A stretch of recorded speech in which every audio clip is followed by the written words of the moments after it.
Are you ready to go? Yes, ma'am. We are live. Thank you, Satnam.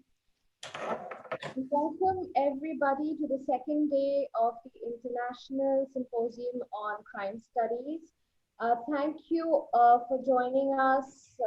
For all of you who were here yesterday, thank you for joining us again. And I would like to extend a special welcome to our keynote speaker for today, Dr. Mark Brisky, from joining us all the way from Murdoch University, Australia. It's evening there, so thank you, Dr. Brisky, for making time at such an odd hours to join us today this evening. To introduce our speaker to our audience, Dr. Brisky has various research interests in criminology, South Asian studies, political extremism, and terrorism. He is currently working he has a doctoral degree from the University of New South Wales and a master's in strategic affairs from Australia National University, as well as 3 other postgraduate and undergraduate qualifications. He has lectured and presented at the Australian Defence Force, Staff College, the Charles Stewart College, Curtin University, Oxford University, and the University of Portsmouth.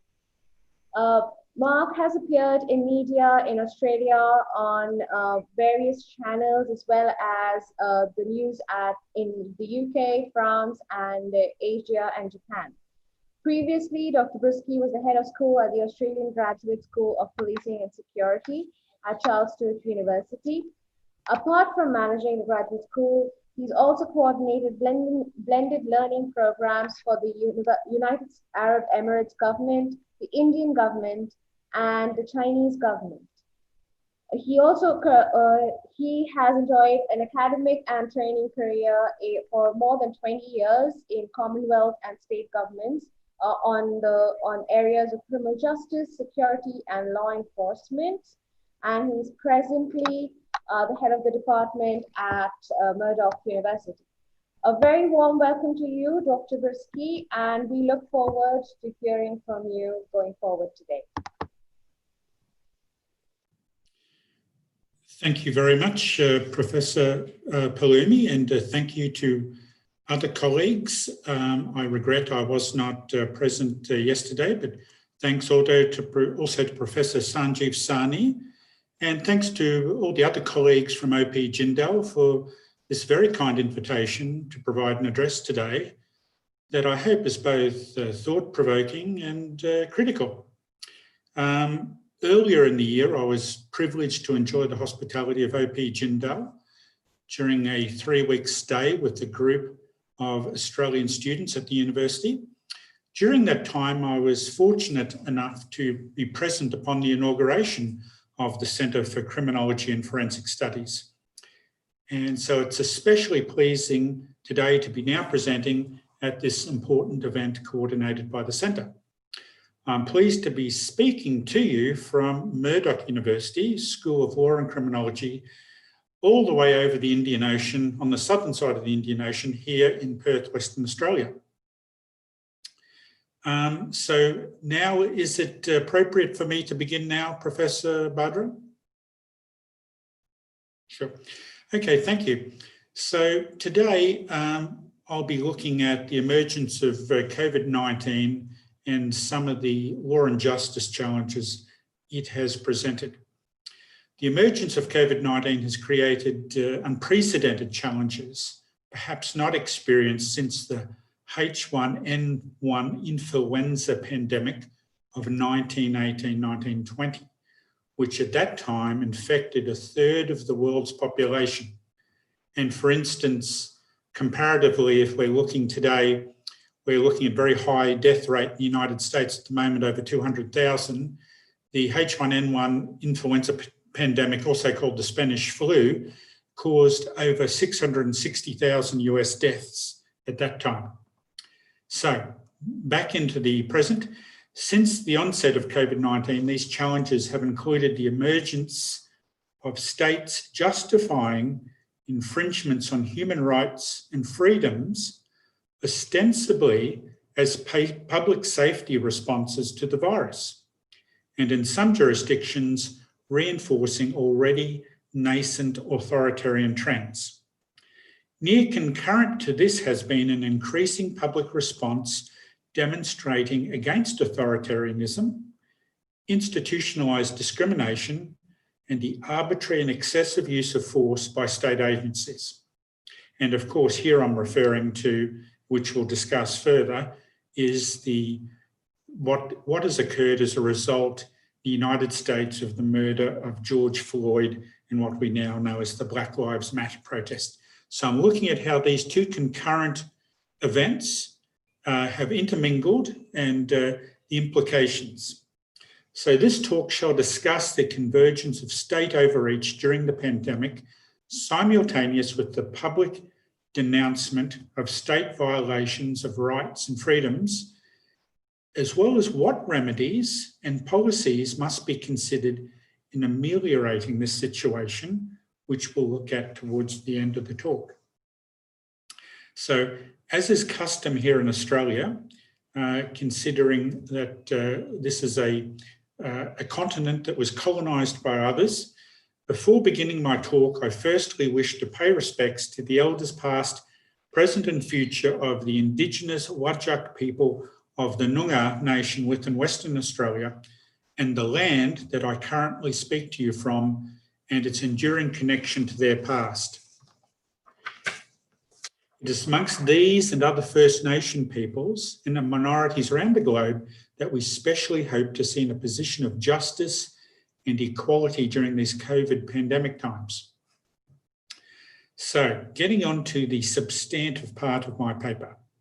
COVID-19 has been a catastrophe for not only our bodies, but also for governance and democracy across the globe, including both dictatorships, where the use of COVID has been used as an excuse for excesses, as well as for democracies where the cynical use of COVID has also resulted in encroaching authoritarian tendencies and the diminishment of freedom.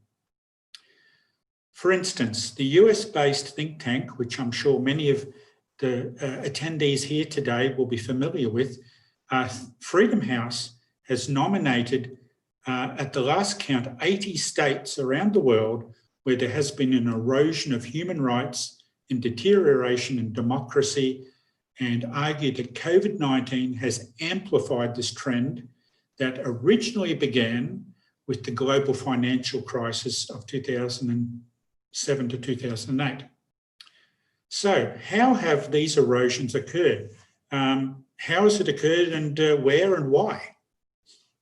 So governments ostensibly instituting emergency powers to ensure public health in various locations have been able to use these powers opportunistically to ban protests, silence critics and minorities, as well as vilify and harass those they accuse of spreading the virus.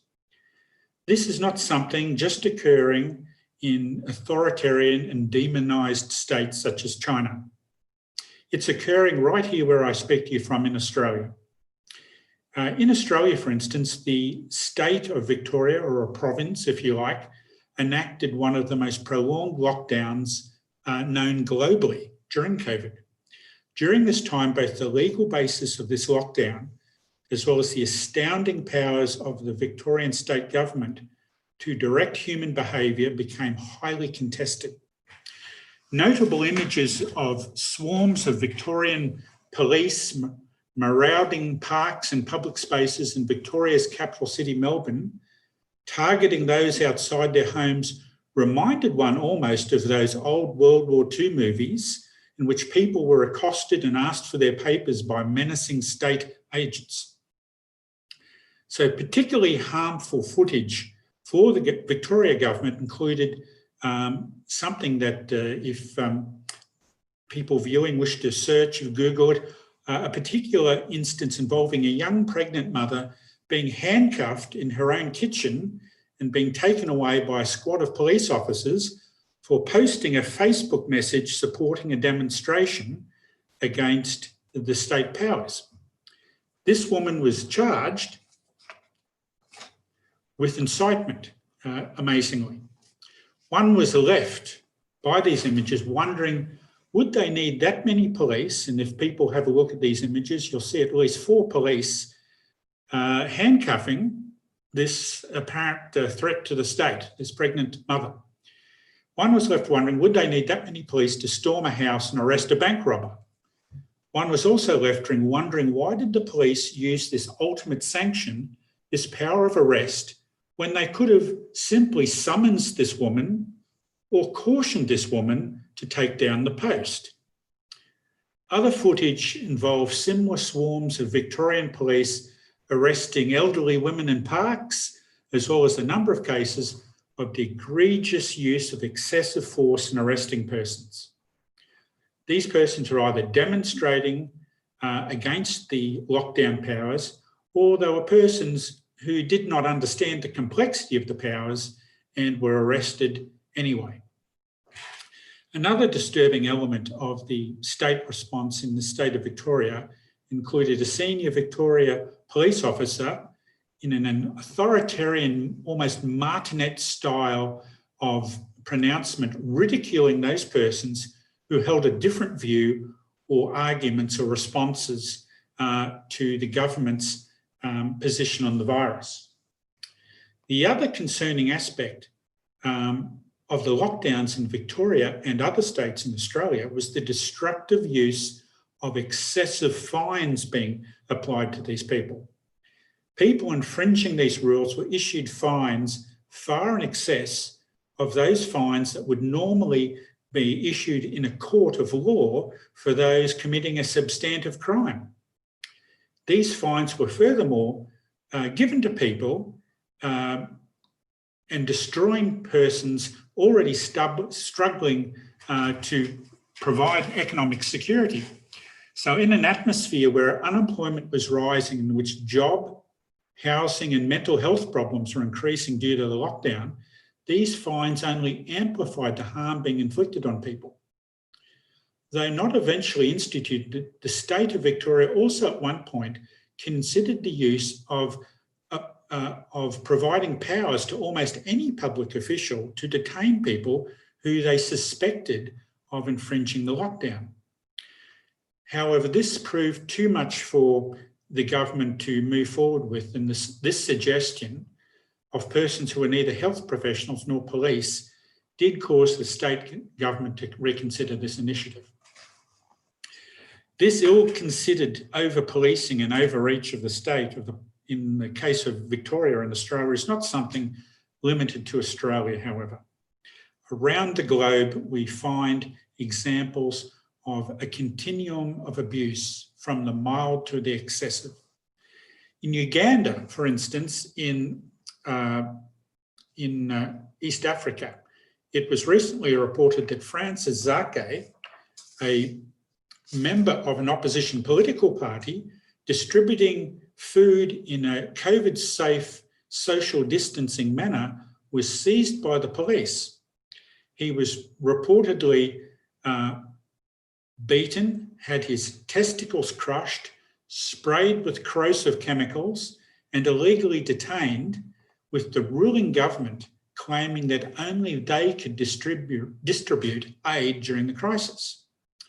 Though arguably, as in a lot of other cases, it's possibly more about the ruling government seeking to corner their popularity stakes for providing aid to the people. The use of COVID to institute violent repression, though, is not limited to Uganda or the state of Victoria and Australia.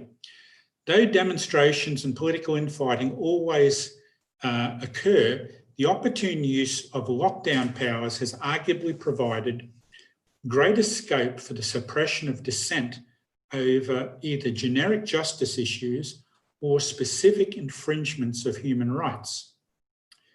For example, though the Chinese government's suppression of the Uyghur Muslim population in Xinjiang predates COVID, the sense of alarm created by COVID and fostered by many governments around the world has perhaps allowed these gross human rights violations to continue without stronger protest. So these excesses, though, have, as I've mentioned, have occurred around the world. Rodrigo Duterte, the leader of the Philippines and infamous for his murderous tough on crime stance, which has involved the deaths of thousands, is another who, despite his country having amongst the highest COVID infection rates in Southeast Asia, is exploiting this catastrophe for his political gain. Around the world also, it's not just in Asia and it's not just in Africa. In Brazil, for instance, Brazil's leader, Jair Bolsonaro, whose country has suffered tremendously with COVID, also promotes this tough, fearless, Duterte-like stance that has at times ridiculed the impact of COVID. Bolsonaro himself, who contracted COVID like Trump, has sought to deride the impact of COVID and allot blame to provincial and state officials, much like we've seen Trump earlier blaming Andrew Cuomo, and the New York state governor, and blaming the governors in Democratic states throughout the United States. These virile positions have, however, a real public health impact, with the wearing of a mask in the United States now, for example, even being not so much a health measure, but it's become a statement of political affiliation, with people who wear masks being associated with being Democrats and being anti-Trump. Confusing the public and population in their statements and actions, these figures have a real impact on their population's public health. Trump's denigration of health officials such as Anthony Fauci have a real impact when those who believe in the president also believe in his completely baseless and uninformed positions on public health, some of which have been admittedly blown out of all proportion, such as his statements on the use of bleach and other things as a measure to prevent the virus. The use, however, of political spin to either support or denigrate health professionals has also insidiously infiltrated the control of information and media in both authoritarian and democratic states. Since the eruption of the pandemic, states from Australia to Central America have seen competing narratives on the truth of the pandemic and contested statements on the nature of the lethality of COVID. For instance, conservative right-wing press in Australia has, for example, contested the expertise and qualifications of state health officials, much like Trump and Republicans have in the United States, as well as these Australian right-wing press peddling alternative tropes on COVID. The conservative press in Australia has, for example, enthusiastically taken up Trump's ill-informed assertions on the propensity of hydroxychloroquine as an effective measure against COVID. So much so that some backbenchers in the ruling Liberal National Party coalition government of Australia have been lobbying that this wonder drug, hydroxychloroquine, should be released as the wonder drug to save all, despite the competing medical evidence that states otherwise. So, what is and what is not fake news has entered the public and official domain, and who controls the narrative has contributed to the authoritarian control of dissent. This has resulted in several jurisdictions around the world criminalising what is alleged to be fake news and/or news that is categorised as either causing alarm or anxiety or prejudicial to a state official, which is a catch-all measure to levy the power of the state against those in opposition to the state. This has become a convenient method of banning news, either critical to ruling regimes or their agenda, and in some jurisdictions results in potential lengthy prison terms. In Zimbabwe, for instance, anyone publishing so-called fake news is liable to a prison term up to 20 years, while anyone also runs the risk of ad hoc punishment from state officials, including abduction and torture. So if they don't get you in these ostensibly legal measures, sinister agents of the state will take you for a little ride and beat you up, which has occurred in a number of different jurisdictions. Similar methods to silence and censor critics or contain information deemed as harmful has included the highly suspects of North Korea, who recently claimed they have no COVID, the denial by the Egyptian government, for instance, on the extent of the virus, to the continuing cynical narrative provided by Donald Trump on the virus. As well as that, as I mentioned just earlier, as that sproited by some Australian right-wing media.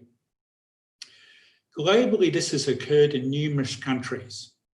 This also includes in one of the original countries where COVID became apparent, in China, where it's hotly contested, but still there seems to be compelling evidence that China did close down original medical reports in Wuhan, raising the alarm about the virus. So it's occurred there. China subsequently did release more details about the virus, but the point is China's not the only one who did this. For instance, in Turkey, the Turkish government censured the Turkish Medical Association for their alleged incitement of panic by stating that the government had got the COVID virus wrong. Similarly, the virus has been used as an excuse to either not hold or delay elections in a number of states. States such as Sri Lanka, where President Gotabaya Rajapaksa dissolved the opposition-controlled parliament to delay elections. This also occurred in Hong Kong, where the elections were delayed, arguably more in sync with the ruling government's concerns over the possible success of pro-democracy candidates than concern with the virus. Similarly, in the Russian Federation, Vladimir Putin, concurrent with the virus, has managed to push through a referendum effectively giving him influence, if not outright power, until 2036. While going back to Zimbabwe again, an umbrella organisation of human rights organisations has provided an astonishing list of 920 reports of unlawful arrests, assaults, assorted brutality, torture, and extrajudicial killings in the first 180 days of lockdown by state forces in that country. This apportioning of blame can also have consequences in how populations are policed and how we look at who caused COVID, how it got to our states, and who is blamed. In Canada, for example, not generally seen as being an undemocratic nation, the release of COVID data to police resulted in locations with higher rates of infection disproportionately populated by ethnic minorities being targeted with heavy-handed enforcement measures. This also occurred in Australia, where the lockdown without warning of 9 public housing towers, and when I talk of public housing towers, if people like to think of some of those sites of those public housing towers we might have seen existing in Britain, similar type of towers in Melbourne, in Victoria, Australia, where where without warning, 9 of these towers were closed down and flooded with police.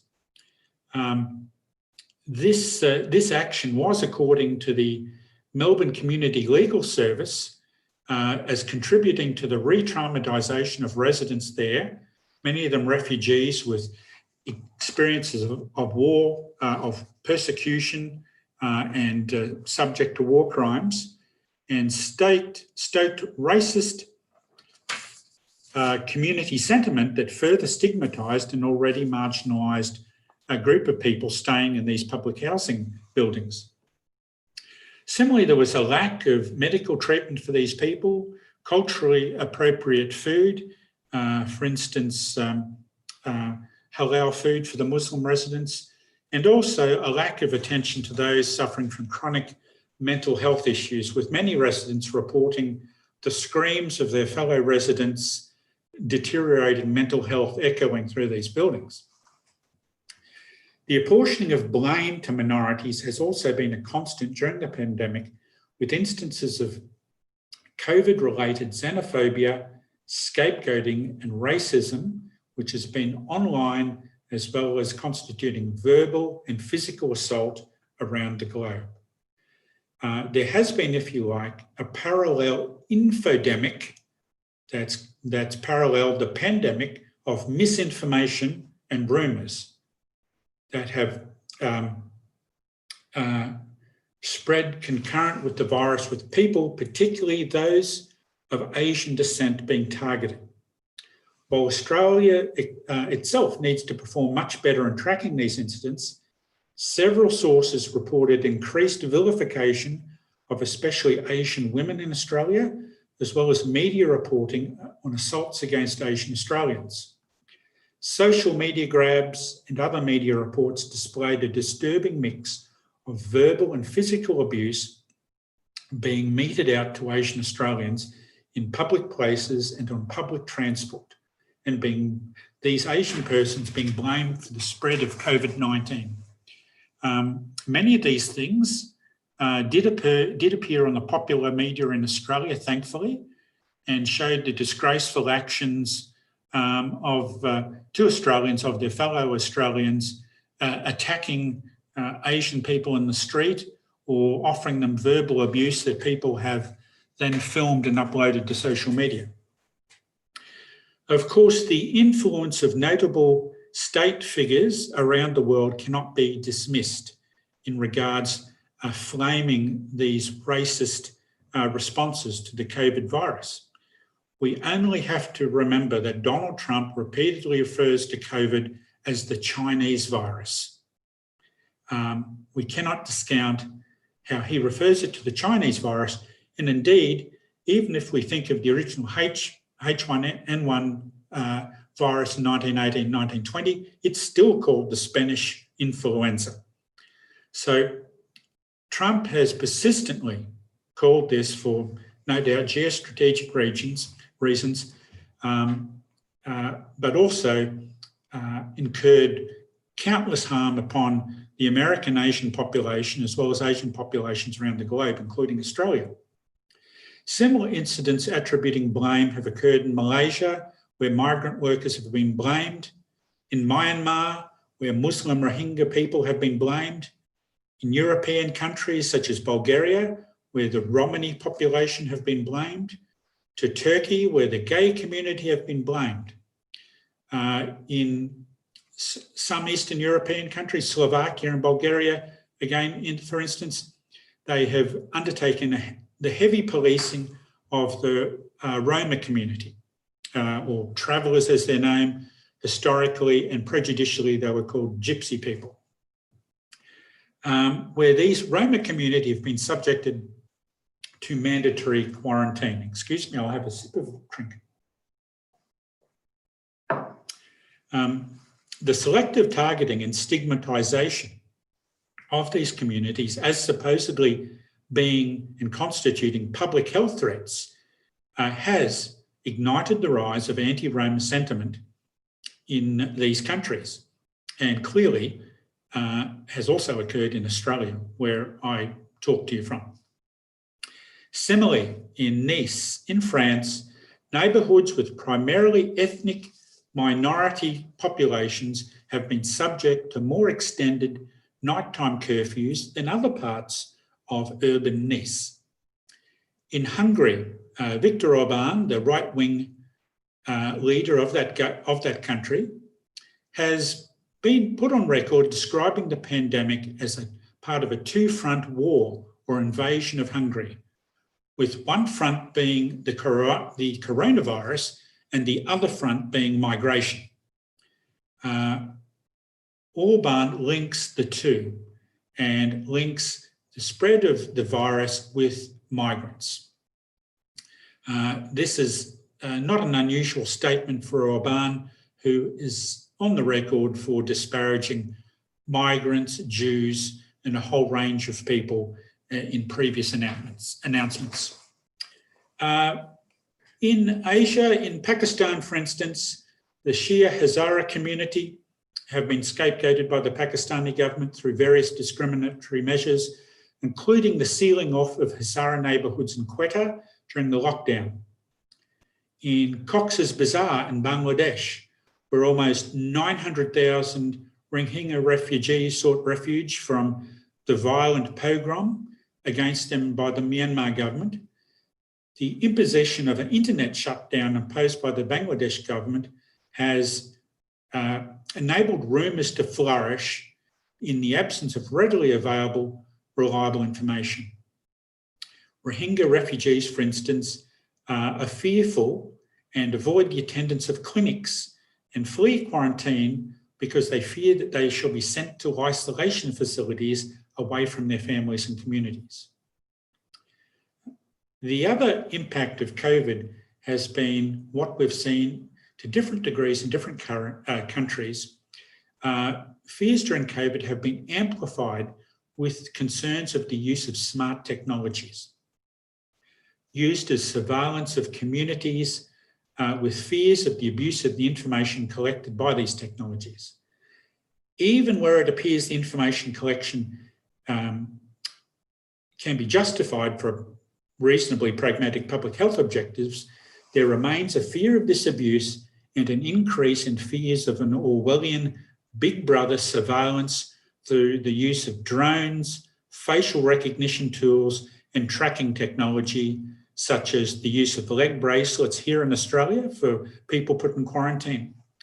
While China has access, which we're all fairly aware of their public credit system and their facial recognition technology, the use of drones by the state police of Victoria was criticised by the opposition political parties as well as civil liberty organisations, again as a police overreach, with Victoria's Shadow Police Minister stating that the planned use of drones was a clear overreaction, while the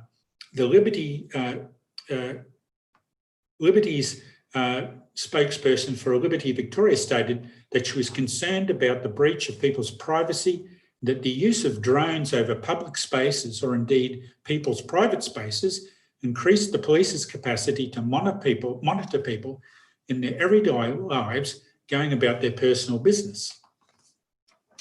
How am I going for time, Bloeman? Okay, I'm nearly finished. Near concurrent with the eruption of COVID-19 has, of course, been the global response to the killing of the African-American man, George Floyd, in the United States, and the response to this outrage eventually evolving into the Black Lives Matter movement around the world, including here in Australia, where I speak to you from. This, of course, the importance of the Black Lives or BLM movement during COVID is not simply attached to the United States. The United States is certainly not the only country that suffers injustice. The same time, or before the same time that this killing occurred in the United States, here in Australia, for instance, in the state where I speak to you from in Western Australia, a serving police officer here was arrested and charged with the murder of an Indigenous woman in the city of Geraldton, approximately 400 kilometres north of where I speak to you from. Similarly, another police officer in the Northern Territory was arrested for the murder of a young Indigenous man in an Indigenous community in that territory. So this is in Australia, which, despite having numerous inquiries and into the intersection of Indigenous or minorities with the criminal justice system, still in 2020 and 2019 has resulted in serving police officers being charged with the murder of unarmed persons, Indigenous persons.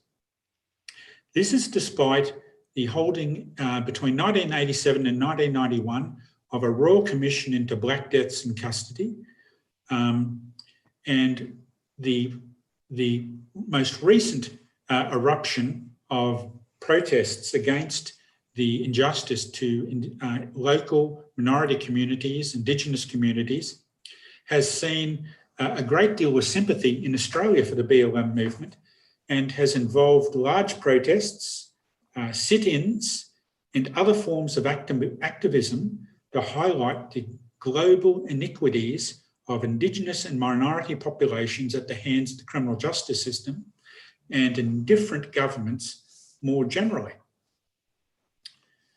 In Western Australia, from where I speak to you, and I think I even mentioned this during a brief presentation I was fortunate to have at OP Jindal in January earlier this year at the opening of the centre, the Indigenous people of this land in Western Australia, where I speak to you from, including the Noongar Nation, remain consistently overrepresented in both adult and juvenile prisons and places of incarceration. Though these Indigenous Australians are not born criminal, they do receive the disproportionate attention of the police, with intrusion into their family homes and communities where they are arrested, charged, taken to court, and incarcerated by largely non-Indigenous peoples employed in the police, legal profession, courts and prisons. Their incarceration rates are stupendously disproportionate as a percentage of the Australian population. The combined average daily imprisonment rate, for example, for the June quarter of 2020 was 210,000 persons per 100,000, the adult population. So that's the combined total for the entire population is 210 per 100,000. For the Indigenous population, the average daily rate for the June quarter was 2,325 persons per 100,000. So that's 210 compared to 2,325 per 100,000 of the adult Aboriginal and Torres Strait Islander population. And this is in 2020. So in closing, the COVID-19 pandemic has aggravated pre-existing social and economic inequalities for marginalised communities, including minorities and Indigenous peoples, as well as other peoples in countries where they have suffered from nascent authoritarianism, with some projections unfortunately suggesting that the COVID could be endemic and hence not solvable with a vaccine. It is vital to assess the current measures of COVID-19 prevention and the continued feasibility of their implementation for communities in different settings. For communities with distinct vulnerabilities as a result of poverty or discrimination, far more far-sighted approaches to the management of the pandemic are clearly needed, as apart from existing conditions, as mentioned from that horrific figure I just mentioned concerning Indigenous incarceration here in Australia. Governments will need to counter the virus by investing in measures to mitigate the social determinants of poor health, for example, through better housing, reduced overcrowding, and improved nutrition, as these measures have in the past proven to be effective in controlling previous cases where pandemic-like situations have occurred, as occurred with tuberculosis up until, which was widely prevalent still up to the middle of the last century. Another area to be followed is the impact of the pandemic and related responses on human rights in civil society, which we've discussed at length here, with various global examples, including Australia to the United States, to Uganda, to Zimbabwe, to Europe. Lessons from, this is especially so in countries where the civil rights and human rights has been shrinking since the global financial crisis over 10 years ago. Lessons from COVID-19 should be learned now, and opportunities for ensuring its proportionate alignment with human rights and development agendas must be taken. As we've seen, the application of proportionality has not been evident in many locations around the world. We saw from the example in Nice in France, in an allegedly democratic country where minority populations were subject to greater lockdown and subjected to greater scrutiny than the non-minority population. In this regard, governments around the globe must ensure that if this is not an endemic condition, and if and when a vaccine is provided, it will be delivered based on vulnerability to exposure instead of either a means to pay or membership of a particular nation, dominant political party, ethnic, religious, or linguistic group.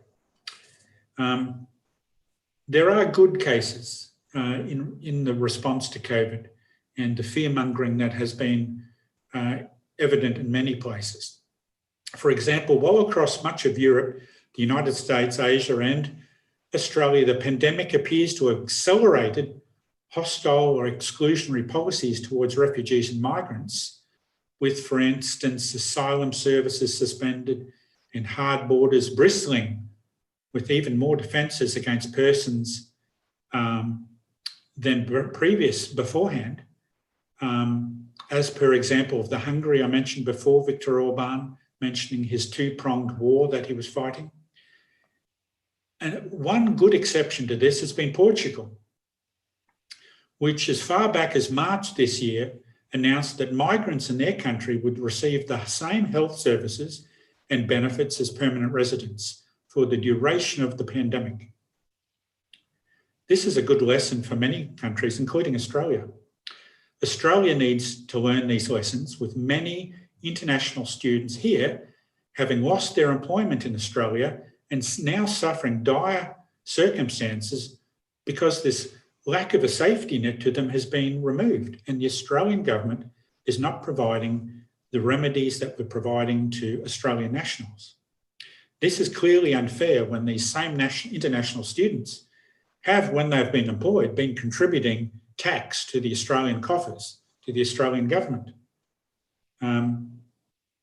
Remedies to these injustices need to be inclusive of all workers in a country regardless of citizenship. Furthermore, the emergency procedures initiated as a result of COVID should be cognizant of public health realities, not fears or rumours, and be legally grounded, proportionate, necessary, non-discriminatory, and subject to review. Authorities in states like Australia, a number of European countries, and the United States should suspend the forced return and deportation, for instance, of migrant workers, refugees, and asylum seekers, and ensure the safety and dignity of those in their detention centres. We've seen just recently in the United States the outcome of President Trump's border policies. We see this in Australia too, where people remain in detention in offshore islands to the north and west of Australia. Additionally, the growth in public surveillance, ostensibly to enhance public health and security, should have mandatory provision of guarantees for data protection and safeguards of privacy, and to prevent abuse and overreach by state agencies. What we've seen in various jurisdictions around the globe since the onset of COVID-19 and the concurrent BLM Black Lives Matter protests is the overreach of many policing, state agencies and governments. That is the conclusion of my talk. I thank you very much for being patient listeners and hope that I have offered some thoughts that will be fruitful for further discussion.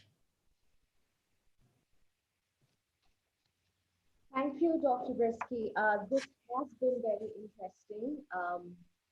I'm sorry, I'm just noting that my mic was not on mute. I hope it was during your talk and I did not disturb it. You have talked about, I'm going to bring the laptop closer because apparently this microphone is terrible. Yes, you covered a broad range of perspectives under which you studied state responses to the pandemic. And you mentioned a lot of details, which is relevant and also are currently probably also understudy. And I agree with your findings. But definitely the media, fake media is something that you did mention. And media played a very crucial role on transforming ground realities. Um, Discriminatory practices and police overreach is something that I think we noticed across various jurisdictions, including in India. At the time of the pandemic starting or the lockdown starting in March in India, uh, Delhi itself was seeing a revolutionary protest against certain acts of governments that were under consideration, which had to be annulled because of the health crisis. And that then onwards starts the various what you call police overreach. You do speak about indigenous populations and ethnic minorities in other countries that have suffered. I think the translational version of that would be here would be the socioeconomically weaker class and the what essentially also corresponds with what we understand under the caste system of India, the lower caste people. So we noticed around the same time during the pandemic, one of our crises that we had to address, similar to what you would call the deportation of the migrants, but we had these internal migrants being asked to or compelled to leave their places of work and return to their villages because their daily earning was stopped, and without daily wages, they couldn't afford their very basic accommodations. So the lack of work, the kind of work that they were involved in, really suffered. And I would say that the government did not do as much as they could have uh, to um, to support the migrations, and the support that did come uh, came very late in time. It was not sensitized. It was not done in a manner that was respectful or where policies were being made in consideration of their troubles.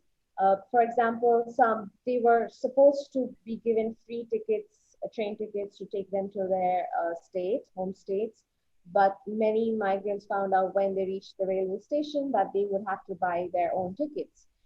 Even if the tickets were 400 rupees, it was still a considerable expense for a laborer who has not been earning so long. That is before people were already traversing the entire length and breadth of India on foot or via other means where they were co-traveling in very close proximities, and that could have contributed to the health risks that you were already talking about. You also mentioned something about responses, and I would say that I think we can all agree that none of the institutes or the governments were prepared to handle this kind of crisis.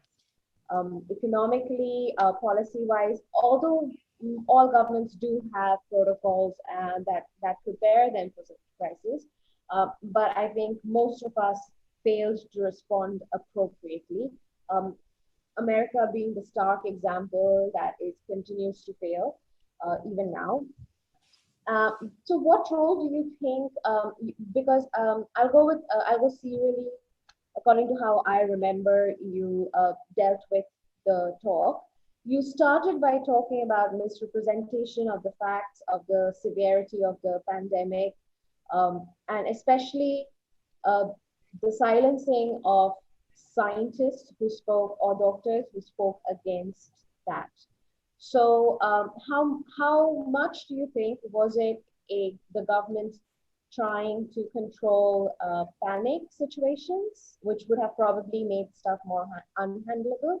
And how much do you think it was motivated by election? I think most states are nearby elections. So elections where it is relevant, or just politically motivated to seem like they have a handle on this event. Thank you very much, Professor Badra. That was an excellent, succinct summary of what I discussed, and I appreciate the addition of your insights into the domestic situation in India, which I'd read about, but I did not feel competent in discussing fully. But yes, they're interesting points, and it's sort of it's a very interesting phenomena regarding the use of COVID-19 and how it's politically manipulated. As you said, did governments try to manipulate to prevent panic, or have they manipulated to create panic? Or have they entered into the middle ground where they use the fear created by the pandemic to create a saviour role for the government? I think there's been different responses in different countries. We even see now in the lead up to the US elections that, of course, the Democrats have been targeting Donald Trump for his performance in regards COVID. We saw all during the COVID, Donald Trump himself variously either dismiss his scientific experts. Even less than 2 weeks ago, he's on record calling Anthony Fauci an idiot. He's previously sought succour and guidance from Anthony Fauci. So it's probably beyond anyone, unless you're a fortune teller and have a crystal ball, to actually tell what Donald Trump's motives are on any given day. But it's clear that his handling of COVID is an appropriate target for the Democrats to criticise him on. We've seen in other governments around the world, as with many fears, even during wartime, the use of an external enemy or a phenomena can be used as a trope of nationalism.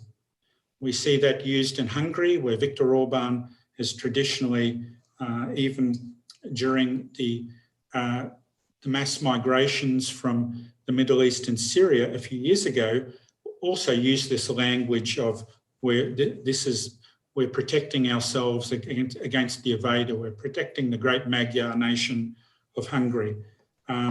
We see that in right-wing commentaries in different media, in different political parties around the world, from Marine Le Pen in France to here in Australia, the use of the right wing, and sometimes to smudge other issues with COVID, to say, well, we shouldn't really have immigrants because they could bring COVID. And this again runs with traditional right-wing commentaries especially on immigration. Here in Australia last year, prior to COVID and during the federal election, it was a popular connection to connect migrants with crime, if you're a far-right party. So again, this is a useful thing. And as I mentioned, here in Australia, the vilification of persons, especially of Chinese background, has been shameful.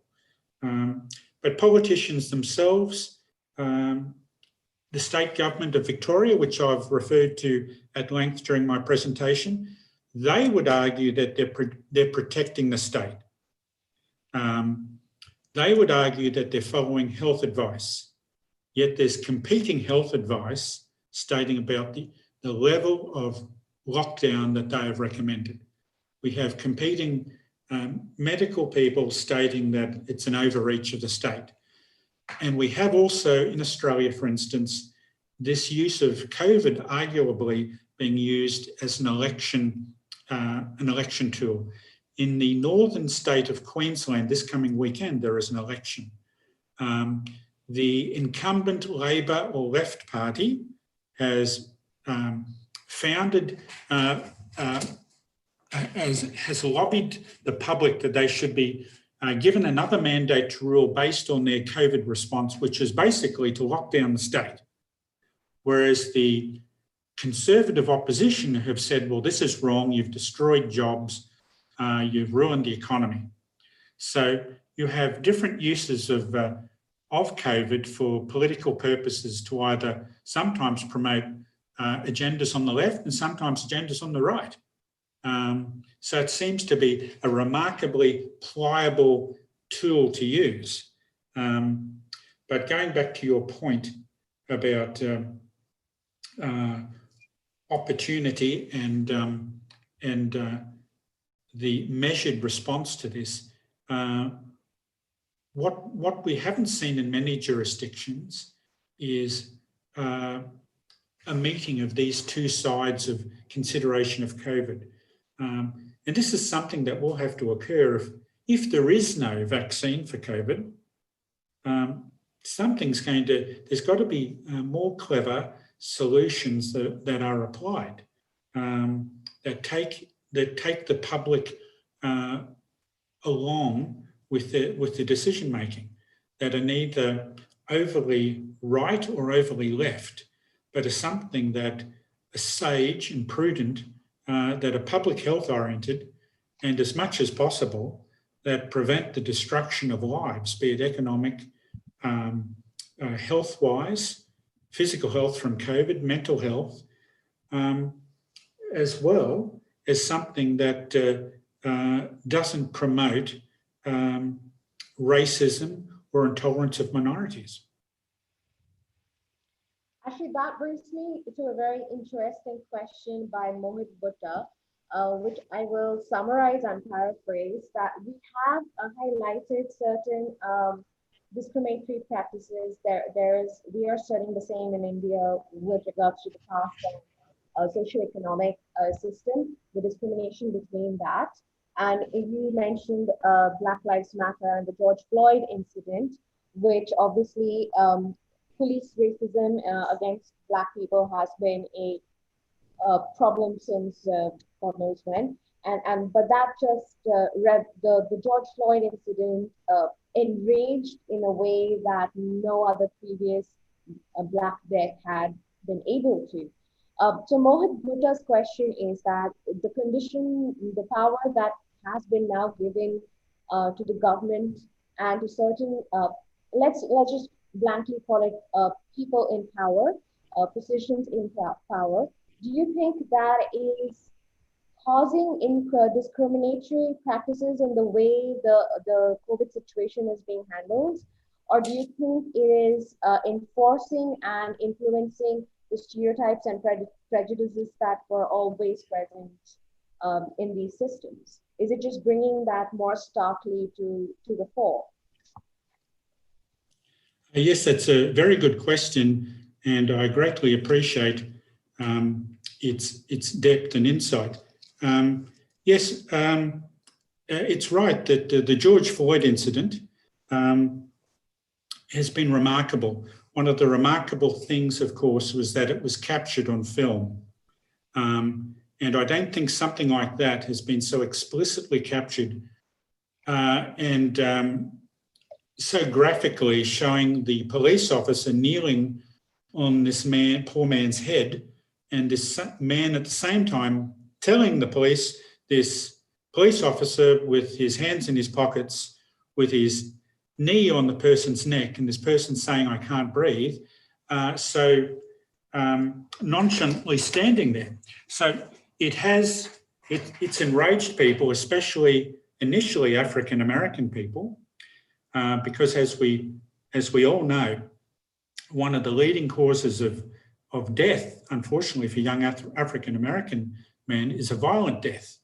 We also, unfortunately, in the United States, the prevalence and use of firearms in the general population is very concerning, but the apparent willingness of police to use their firearms arguably seems extraordinary compared to many places in the world. And since George Floyd's death, even today, yesterday, we had another unarmed black man shot dead by police. So what George Floyd's death has occurred is we had, over the last few years, we've had black protests and riots in Missouri and other places. Going back to 1991, of course, we had the graphic beating of Rodney King, which was possibly the first ever graphic provision of something like that to the wider public. That something that graphically showed that these police aren't like the police off your favourite TV series on television. These people applied brutal and violent force. And in the case of George Floyd, an indifferent force to someone who wasn't carrying a weapon, wasn't presenting a real and present threat, wasn't presenting a threat of grievous bodily harm or death to anyone else. So it's also acted as a lightning rod, as the person who's asked the question, of course, knows, to a moment, a final moment where people have reached a line and that it's ignited this movement across the United States and sympathetic movements in everywhere from Britain to Australia here to a number of other countries. Now, it's also concurrent, as the person who asked the question asked, with the rising use of overreach of police powers. So what's going to occur really depends on the jurisdiction you're looking at and how strong the central government is and how strong they are aligned to either authoritarianism or different perspectives on the rule of law. What is apparent now is that policing agencies and governments more generally can't hide behind that these are just issues of law and order and governance, that there's something deeper at play here, and that what's at play much more deeply is tragically and the clear imbalance in equality between different groups in the United States, between Black Africans, Americans, and the white population, between the Indigenous population in the United States and the white population, between the Latino population and the white population, and many others. Despite us being in allegedly enlightened times, and hopefully the Black Lives Matter will further enlighten these times and will build on movements, whether it be the Occupy movement a few years ago to others, to enlarging and shining lights on these dark recesses of government repression, that something will actually occur that is tangible. Because as I mentioned, here in Australia too, I read out to you at the very end, the appalling figures for incarceration here, where we're looking at over 2,100 per 100,000 comparing to 210. Now, here there's been, for instance, in the Australian context, in Western Australia here, there's been some minor movements ahead. They've initiated greater use of restorative justice, greater use of, for instance, in West Australia, there's been the creation of an Indigenous-only incarceration facility where people are incarcerated in tribal and language groups, which is still not ideal, but it's at least preventing this culture shock of persons coming from an Indigenous community all of a sudden being thrust into a penal institution where they also disproportionately take their own lives. So I think we're still seeing the outcomes of Black Lives Matter and COVID, but there seems to be a significant force for change. Some of that is evident in, and what we probably won't see until next year, is a tremendous rise in academic focus on the impacts of COVID, which, whilst there's some material out now, a lot of the peer-reviewed journals and academic journals won't be having a great deal of retrospective analysis until at least next year or the years to come. Yes, I agree. This is a phenomena that is currently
I'm sorry, it seems to be a problem of internet from Ms. Polomi's side.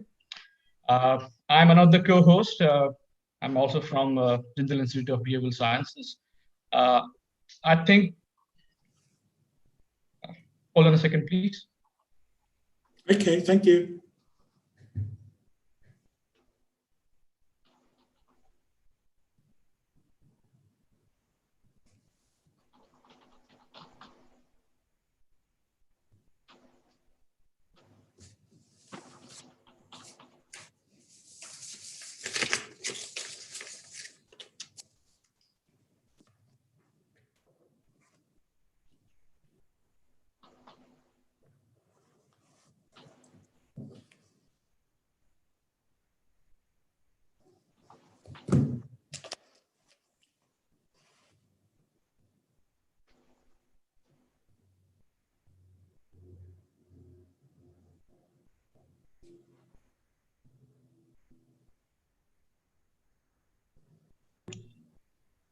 I just talked to Polomi. She's apologizing from her side because of internet she lost. And thank you very much, Dr. Brusky. It was very informative to have your view on the pandemic issues. I think we will take a 5-minute break over here, and then we will begin with the next session. Thank you very much. It's great that the link lasted. I mean, that's a great result, and I really enjoyed having a chat, and I hope I didn't bore people too much. It's okay. Been great. Thank you. Thank you very much. Thank you very much. I will switch my stuff off so I don't interfere with the next presenter.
Good evening, everyone.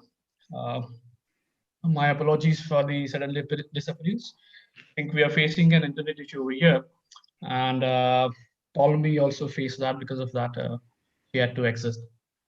Uh, Thank you for sticking with us. I could see Dr. S.K. Gupta online. Hello, sir. Hi. Hello. Uh, Yeah, am I audible? yes, yes, sir.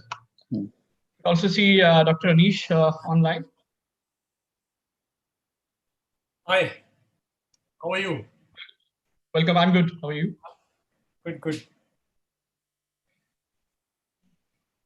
So welcome you all. In the last session, which is on environmental crimes and wildlife forensics, we have two guest speakers with us, Dr. Anish Andhiriya and Dr. S.K. Gupta. I'm going to begin with introduction of Dr. Anish Andhiriya, then we will have a talk on wildlife crimes and wildlife forensics and environmental crimes first, then we will have a talk on the same topic from Dr. S.K. Gupta.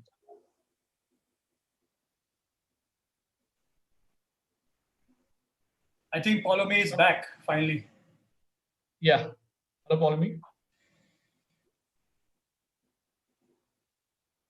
Dr. Anish Andhiriya is president of Wildlife Conservation Trust, a non-profit set up to preserve, protect, and conserve wildlife and fight climate changes. Currently, Wildlife Conservation Trust works in and around 130 international parks and wildlife sanctuaries spread across 23 states of India and catalyzes path-breaking conservation action.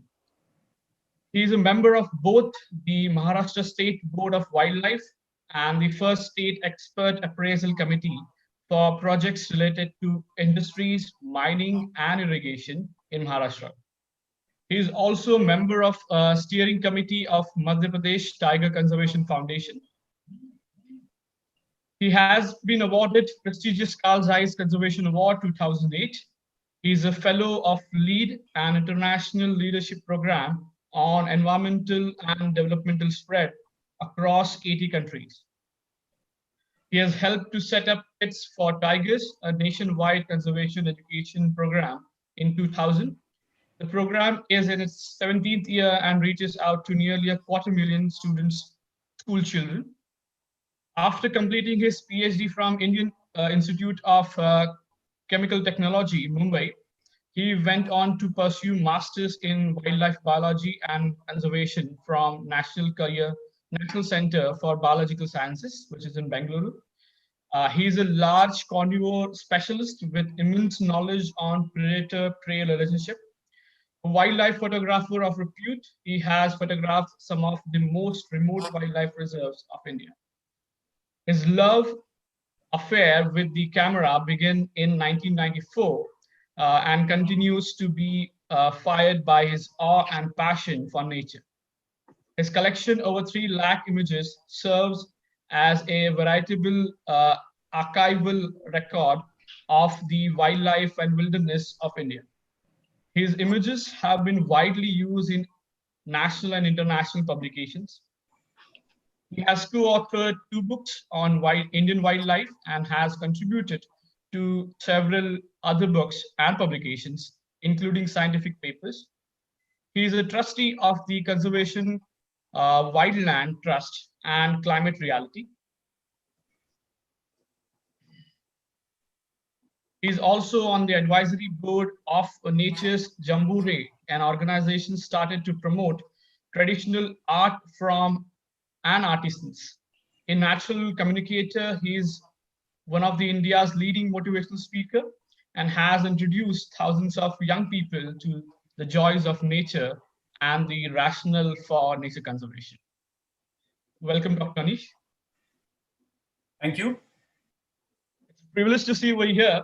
I've been following your work since long, and I'm also from Mumbai, by the way, and I live near Sanjay Gandhi Rashtriya Udyan, and I've spent most of my childhood over there, and I see that you have a lot of work over there, and in the pandemic as well, you're working.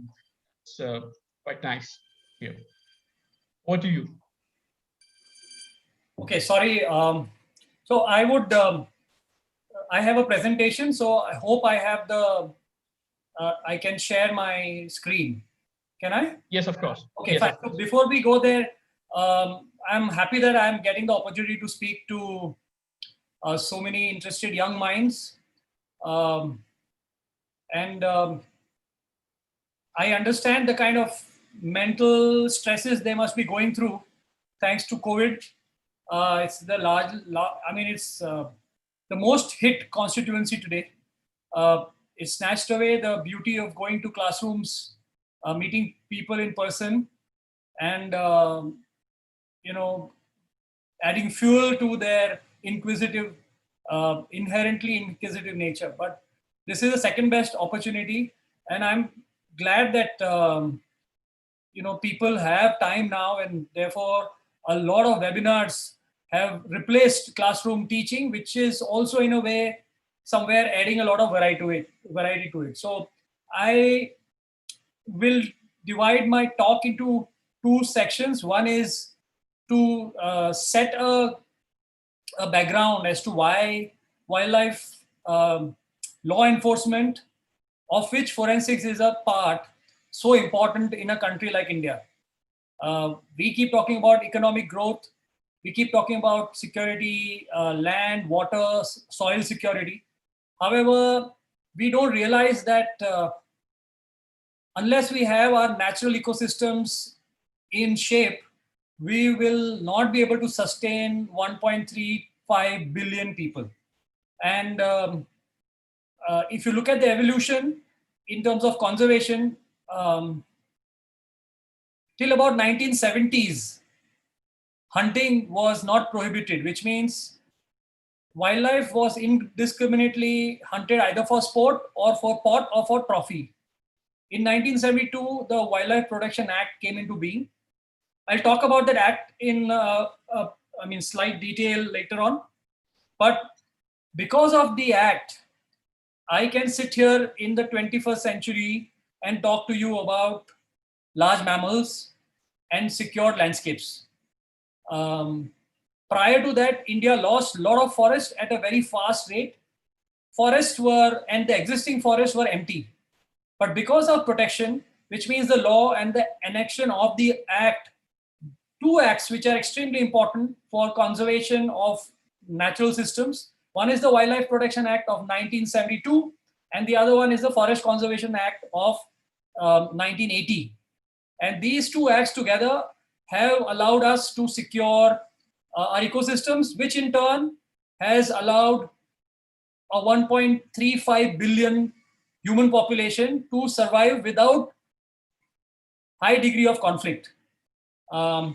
It is known that if environment degrades, eventually you have social unrest, and social unrest leads to a lot of law and order situation. And so there is a direct connection between peace and harmony and good quality ecosystems. So this is something that's very important for us to understand. I will now share my screen and take you through a presentation. I will go fast. It's not rocket science, but it's important for us to understand why law becomes so important, and more than law, the consistency with which the law is implemented in the right spirit is important. So let me go ahead and do the needful.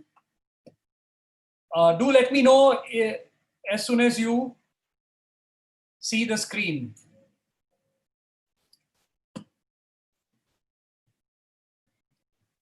Yes, your screen is the screen visible now? Yes, yes. Okay, so I have called my talk biodiversity, law enforcement, and climate change. These three are, in fact, there was no space, otherwise I would have added and human prosperity. So it's the same thing. I could use this presentation to talk about biodiversity. I could use this presentation to talk about law enforcement or climate change, and I could even use it to talk about water. So it's interchangeable because everything is connected. Let me see. Okay. So to set the context right, India is about 2.4% as far as world land area goes, but it supports 8% of world biodiversity. we have only 4% of the world's renewable water sources.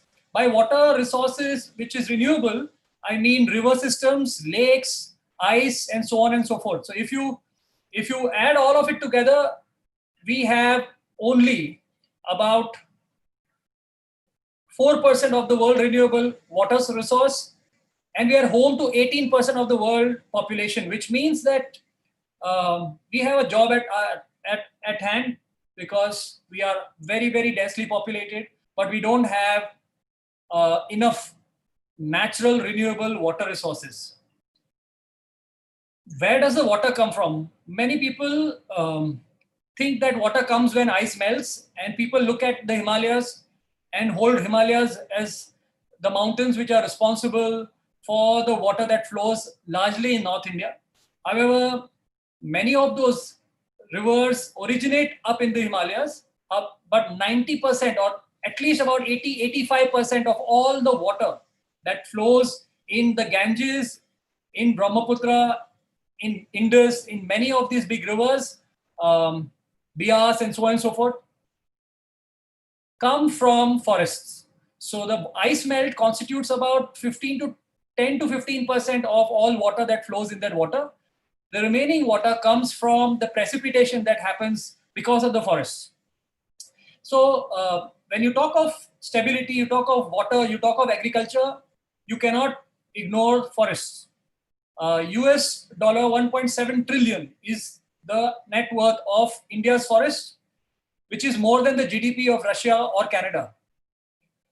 Nearly 600 rivers either originate or are fed by tiger-bearing forests, which means that's why conservationists like me talk about tigers. It's not because tiger is more important than the butterfly or more important than the snake or the microbe in the soil, but because tiger is a wide-ranging animal, it is found in various habitats, it represents a large chunk of Indian landscape, and because tigers are water babies, which means you cannot have tigers without perennial water.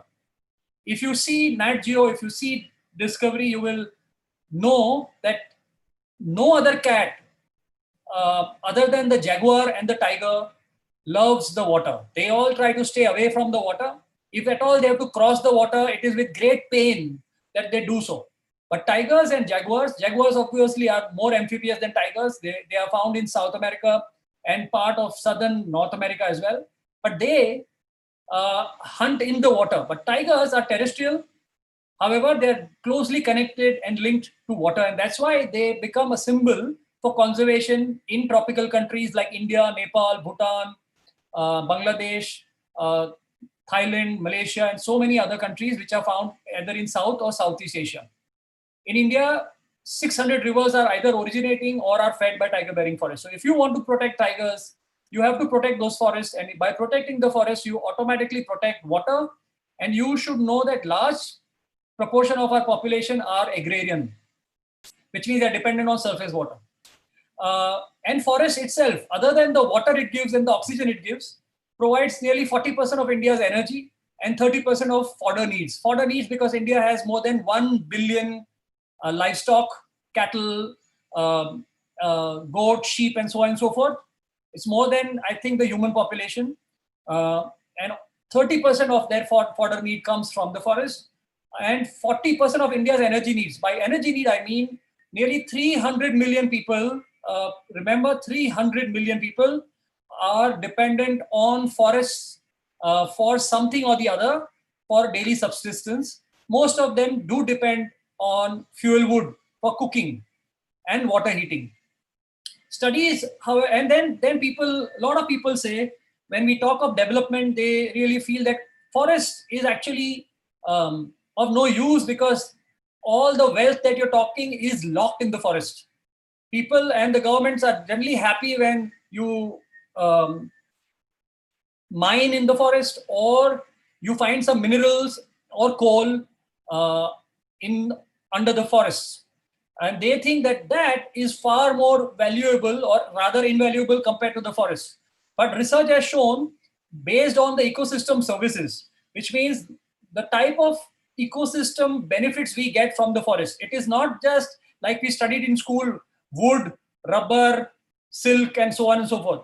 There are many more things: oxygen, water, good quality soil, temperature regulation, a minor forest produce, which means fuel wood, fruits, honey, a lot of other things, good quality air, protection against disease. As you know, the zoonotic disease that we are now victims of, we understand it very well. I'm sure the current generation will not forget it.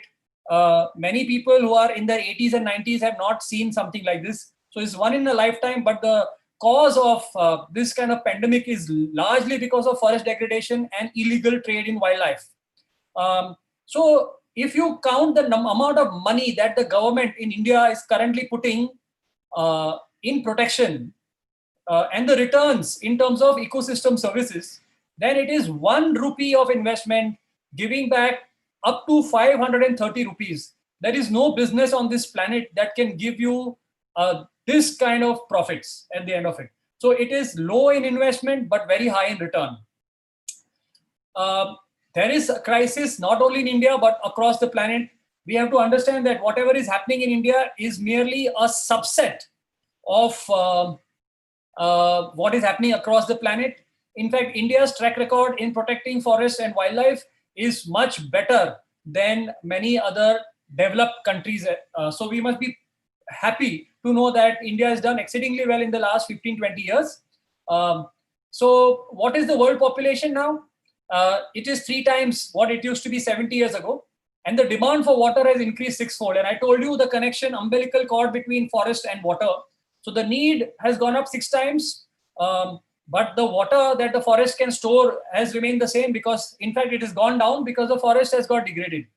According to the Living Planet Index in the report that we have seen, and it has been flashed in all types of media lately, 68% of vertebrate species, when you say vertebrate, for people who may not be acquainted with biology, are all animals with vertebra, that is a spinal cord, which means amphibians, snakes, mammals, birds, all these, which are, there are thousands and thousands of species. 68% of these have, their population has vanished. This doesn't mean that they gone extinct, but at least 58% of vertebrate species have seen steep decline in their populations in last 40 years. The last 19 years included, and 18 are basically 18 of the warmest years on record, which means climate change is playing a big role. Naturally, when the forest goes, the sequestration of carbon goes down. As a result, you have what is called climate change. What it means is that the amount of carbon dioxide and other greenhouse gases go up. And you can see, and this is all empirical data based, and therefore 18 of the last 19 years have been the warmest year on record. That leads to erratic behavior of climate and the weather, which means you have more cyclones, floods, droughts. You have wildfires. We keep hearing about Australian fires. The speaker before me is from Australia. He will vouch to the kind of damage that it has occurred. We keep hearing about wildfires in North America, California, and all these areas. Not that the fires are new. Fires used to happen, and in certain landscapes, they happen pretty much every year or every few years. But lately, what has happened is because of reduction in moisture, which is because of climate change, the wildfires are now more intense and more difficult to control, and the destruction of property and wealth and natural wealth, human wealth and natural wealth, is massive. So that puts a lot of pressure on the exchequers of various governments.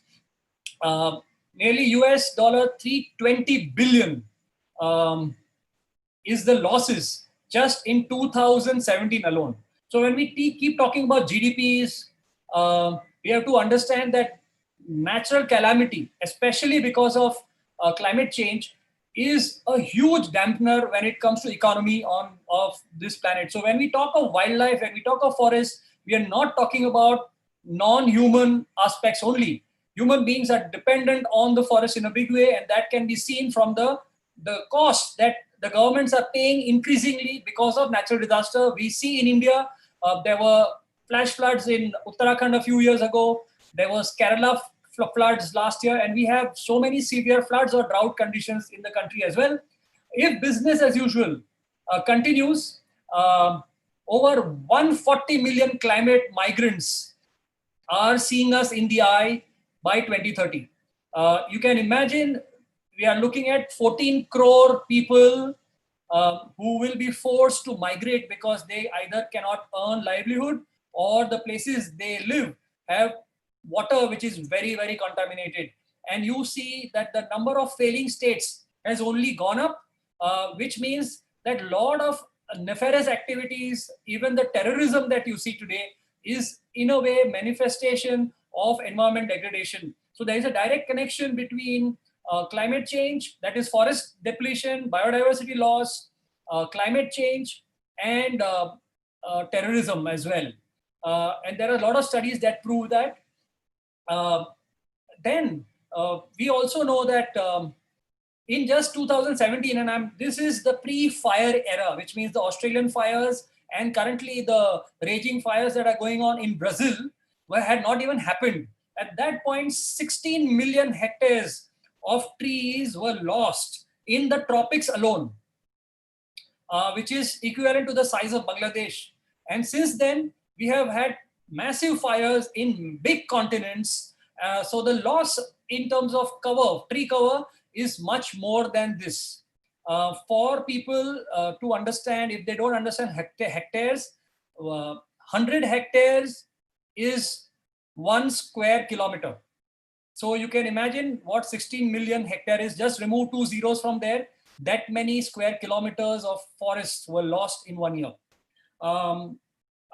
In India, you have seen that there is a reduction in water availability in the just between in a decade between 2001 and 2011. Obviously, that has become even more steeper now, but data is not available. So I am quoting figures from 2011. So it used to be 1.816 cubic meter per capita availability. Now it is gone down by 300 cubic meters, and it must have fallen even more steeply now, as I said. 16 water basins, river basins in India are highly polluted, which is again a big thing because again, I told you, a lot of Indians are still agrarian. And when you have river basin failing, you are going to see more farmer suicides. And if you look at the intensity of farmer suicide, then they're progressively going up. And it's largely because of removal of forests. So the challenges I've already, while I was talking, mentioned, very high dependence of people on forest land. 300 million people directly dependent for their subsistence. Almost 40 to 60% of their daily subsistence comes from the forest. India has also developmental challenges, and that has direct implications on the forest. More forests are being opened up because of linear infrastructure. If India needs to develop, the governments all across the world believe that the difference between the developed and the underdeveloped nation is the difference in the opportunity for livelihoods and also the connectivity and the provisioning of electricity. So more roads meaning more prosperity. And that is why if you look at the government, we are building 4 or 6 lane highways at a speed of, I would say, 23 kilometers per day. And the actual target in about 5 years is that India will build 44 kilometers of either 4 lane or 6 lane road in per day across the country, and at that point we will overtake America when it comes to road network. Currently we are second after United States, and India is much smaller than America. So if we are going to be the leader in the road length, then you can imagine that most of the roads that have not been built are going to be built in forested area, which will have huge implications on fragmentation and through that poaching and several other things. That is where law comes into picture. Rise in water demand, natural and decrease in water sources, I've already mentioned. So now, what is why wildlife law is important, and which is the law, which is the act, which is like the Bible for anybody who is working in the field of conservation. It is the Wildlife Protection Act of 1972. Late Mrs. Indira Gandhi, the then Prime Minister, was instrumental in enacting this.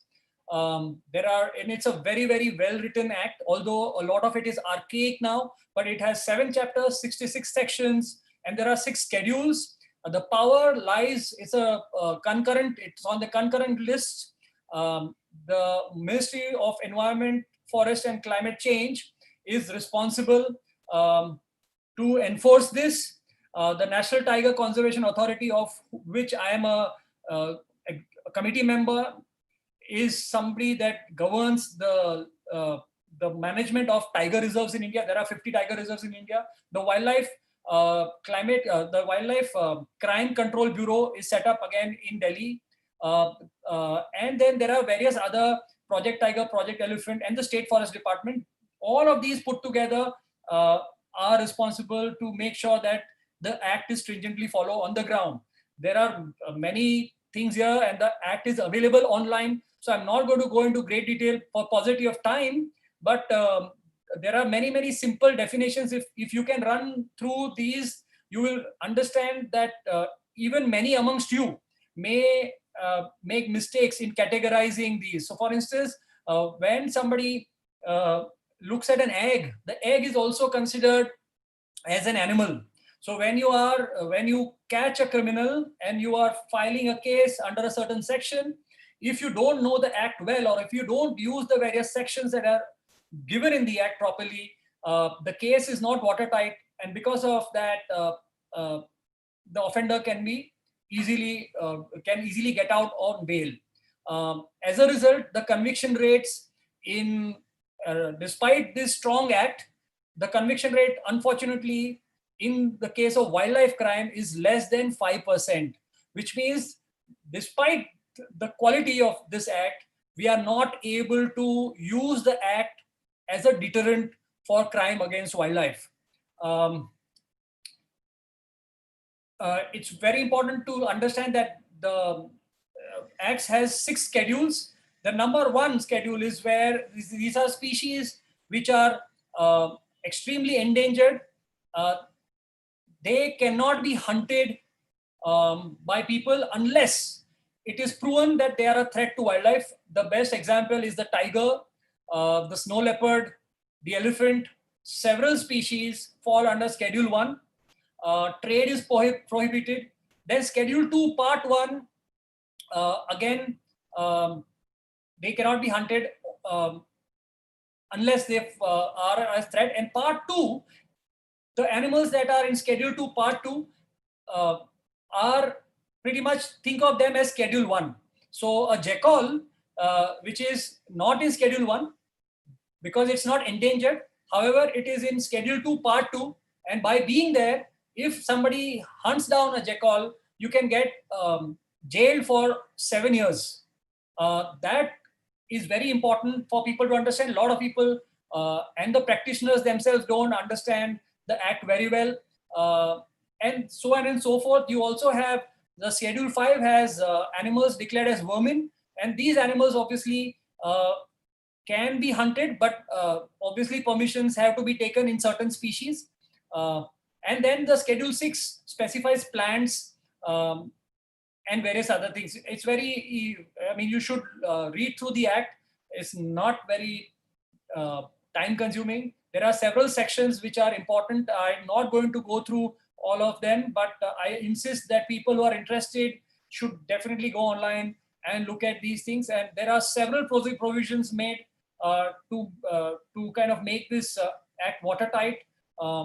The minute details have been taken care of.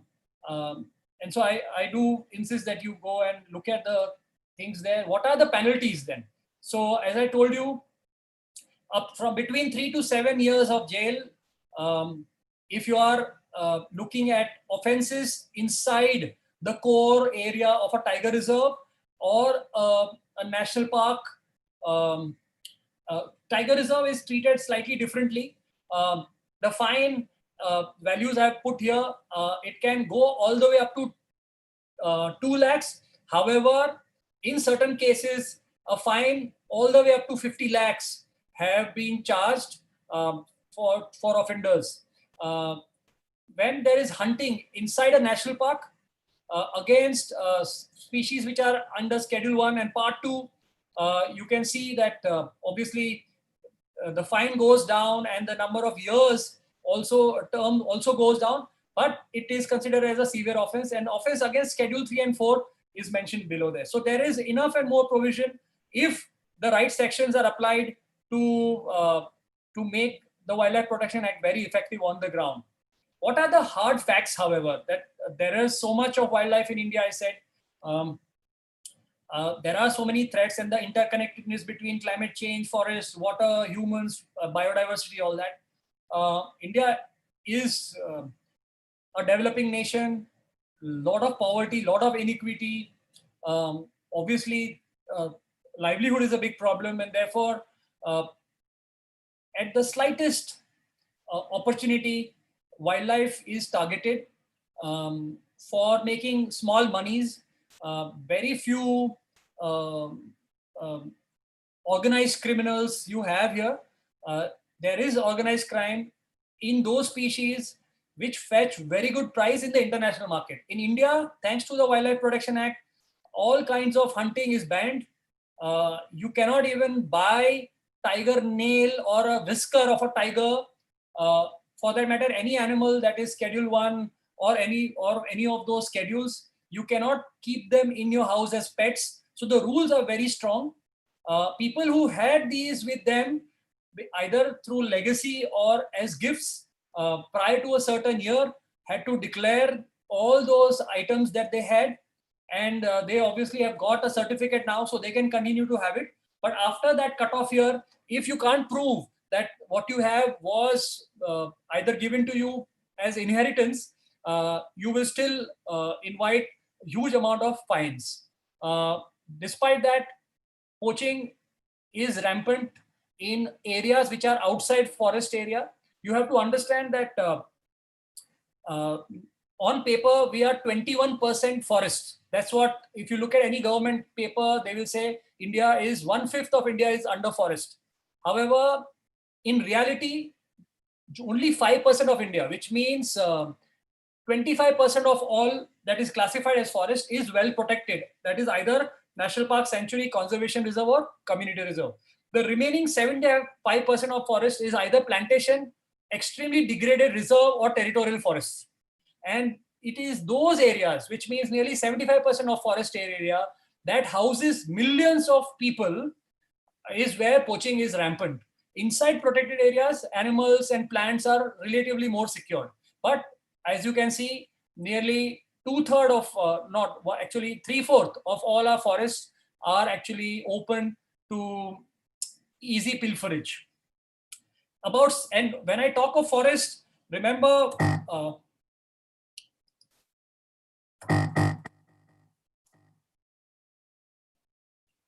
how do I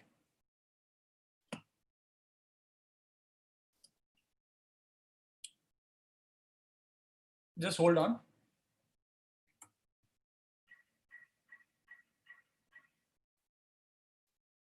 Can you see the thing or not yet?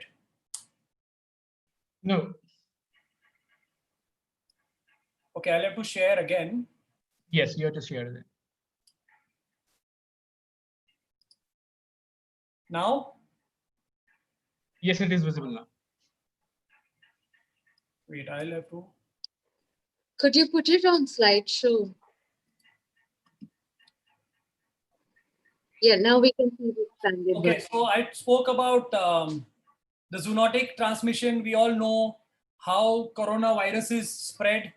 That also has a connection with forest degradation, illegal trade in wildlife, and international trade in wildlife. Pangolin is an example.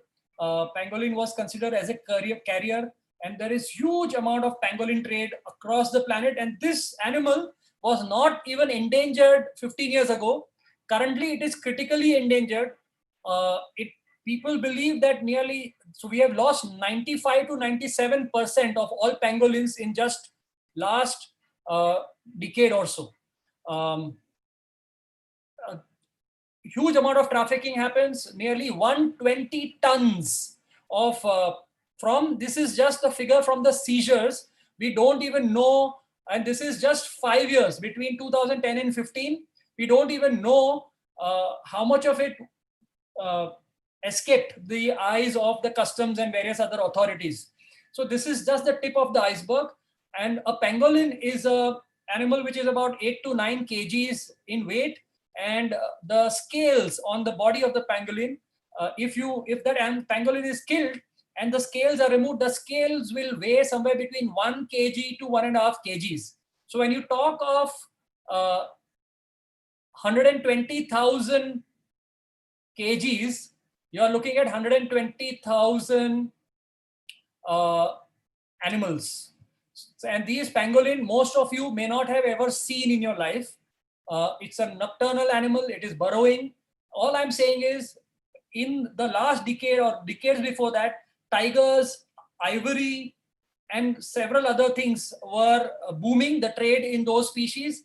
But because the tiger population has plummeted on this planet, there are only 4,000 tigers left on Earth, of which 3,000 tigers are in India. The remaining 1,000 are found in 13 other 12 tiger range countries, which means other than India, all other tiger range countries have fared badly in terms of protection. So a lot of tigers have gone. In the turn of last century, there were 100,000 tigers. Today we have only 4,000, of which nearly 70-75% are in India.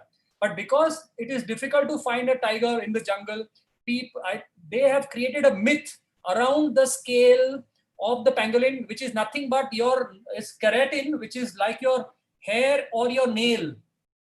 And it is considered to have, it is proclaimed to, basically they claim that it is has medicinal importance. Actually, it's a myth that has been propagated so that there is shift in the money earning that they're finding difficult. There was moratorium also on sale of ivory. Thanks to India in CITES, we have been objecting to, in a way, opening up the trade in stockpiles of ivory that are sitting in Africa. Because of that, ivory trade has really gone down. There is a lot of illegal trade, but officially you can't trade in ivory, even on tigers. And that's the reason why we think that they have created another hotspot so that they can make money. What is the kind of money they make? Of the illegal trade and in wildlife, illegal trade in wildlife is the 4th largest trade after drugs, money laundering, human, and generally what you see is that these are all interconnected, which means the terrorist groups active in Africa and other parts of the world, it is difficult for them to pay in cash to buy ammunition. So it's normally they will give away ivory, say 10 kgs of ivory, and in exchange they will buy arms. Similarly, even human beings are traded with the help of wildlife body parts. So there is huge amount of nexus between the illegal trade in general. And so if somehow we can control the trade in wildlife, we will be able to break the back of a lot of other criminal activities that are happening on this planet. What are the main threats to the species? Exploitation is considered as the largest threat. And what is exploitation? Exploitation means hunting of meat and hunting for body parts, which means either you kill for food or you kill for ivory, skin, whiskers, different body parts, gallbladder, and so on and so forth. So it is nearly 1/3 of all the threats that the wildlife and forests are facing. On the ground, it is quite amazing to see trade going on in Northeast India. If you go, you will see these are Himalayan barbets. They've been caught alive. They are not killed because then they will not remain fresh. People who buy this are not buying them as pets, but they will basically eat them. And this is a huge amount of trade of birds and other animals go on in Northeast. But trade and pet trade as well as bushmeat trade is rampant in other states as well. If you go to Pondicherry, just outside Pondicherry, every day you will find there is a market, unorganized market, for wild birds, wild mammals and reptiles. Lot of snakes, lot of monitor lizards daily are caught and sold in that illegal market. And such markets are everywhere. Pet trade is another big thing. And for catching every chick, they kill at least 8 animals.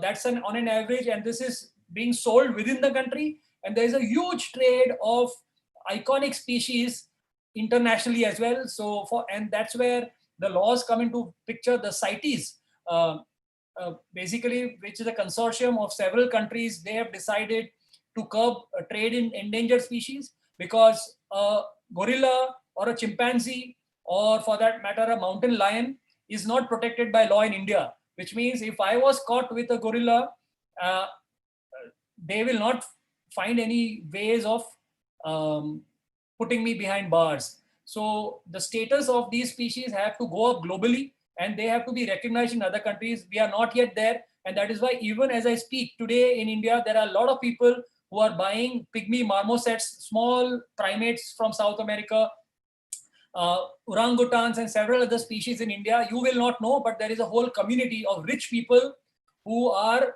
smuggling these animals inside because they are not protected by law in India. In the same way, the tiger cubs are regularly put along with stuffed tiger toys and smuggled out of the country as well. And this is rampant all across.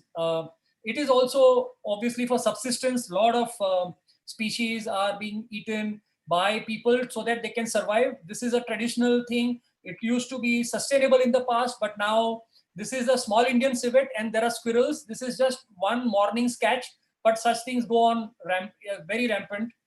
Then there is actually sale of wildlife parts. These are snakes, and you can see this pangolin to the left is what is a pangolin. It forms a ball. It's impossible for a tiger to open up a pangolin if it forms a ball, but human beings can easily kill them where they put them in boiling water. And now, a few years back, the scales were traded. Today, even the meat is traded. So the pangolin is put in cold storage and then frozen actually and smuggled out. So this is rampant. I'm sorry to interrupt, Dr. Anish. We have limited time. Can you please? Yeah, but actually we started 20 minutes late. So yes, right. So I'm aware of the time. Yes. I can stop, but I think it's important for them to see the kind of the entire picture. Yes, the trophies, there is a huge amount of trade also.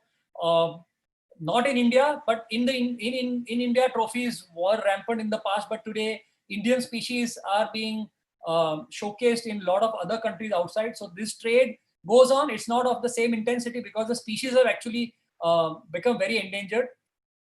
Then there is leg hold traps, trapping done for tigers, leopards. This poor young leopardess was caught in this trap. We don't even know how many such animals are killed. This is a tiger that died of dehydration because it was caught in a trap. And these traps are also found quite frequently in some of those poorly governed states. But the biggest killer is the snare. These are wire snares. They are put in thousands in the forest. It's damn difficult, and animals die a very painful death. You can see the snare here. These are very easy to make cheap, and hundreds and thousands of these snares are put up. You can see the two black bucks have got stuck, but on that day, the teams went and actually found so many snares in just a few hectare patch. So this is the kind of, this tiger has got stuck in snare, but the tigers are not caught with the snares. They are caught with leg hold traps because they are strong enough to break the snare. But this accidentally must have got stuck in a snare that must have been put up for a pig, and this had to be operated. Actually, you can't see the wire, but the wire is gone inside. So this tiger was tranquilized and operated, but it didn't survive. So a lot of this is a young cub.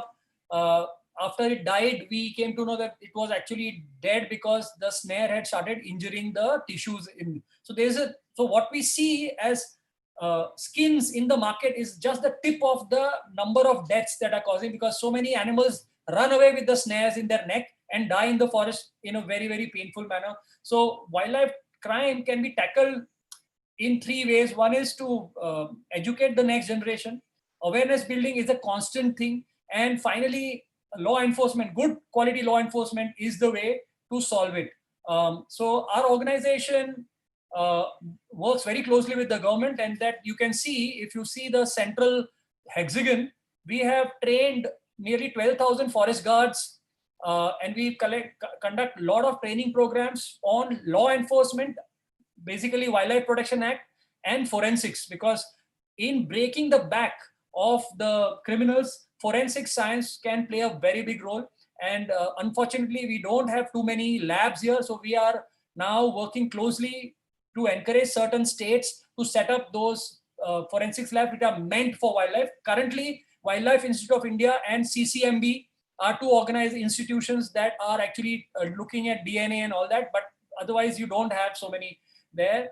There are certain awareness things that we have created for the forest staff. They don't even know what constitutes hunting. So these are pictorially, we are putting these on villages so that villagers understand that hunting doesn't mean killing an animal with a gun. It could mean trapping, it could be using decoys, it could be creating a depression so that the animal falls there, or electrocution. So if you see that there is a deer below electric fence, a lot of this kind of methodology is used where the wire is tapped and the wire runs almost 2 kilometers. Every animal that touches that wire dies. And that is also considered as hunting. Then meat, a lot of people don't know that all these items that you see there are all classified as meat, including empty shells, eggs, shells of turtles, and so on and so forth. And weapon, a mobile phone that has bird song. So I can play the bird song and the bird will call and sometimes come close to me, and then I can hunt. So if I find a criminal with a mobile phone, and on that mobile phone, if there are songs of birds or animals, that can be treated as a weapon in the court of law. Finally, I think the most important thing is to build capacity in the forest department through equipping them and training them to have rapid response units to enforce existing laws efficiently. Obviously, forensics has a very big role to play. With this, I finish my talk. If you have questions, I have not delved deeply into the laws because that is all available. But if there are questions on why conservation and wildlife is important and why, therefore, law enforcement becomes a very important aspect of it, I'll be very happy to discuss.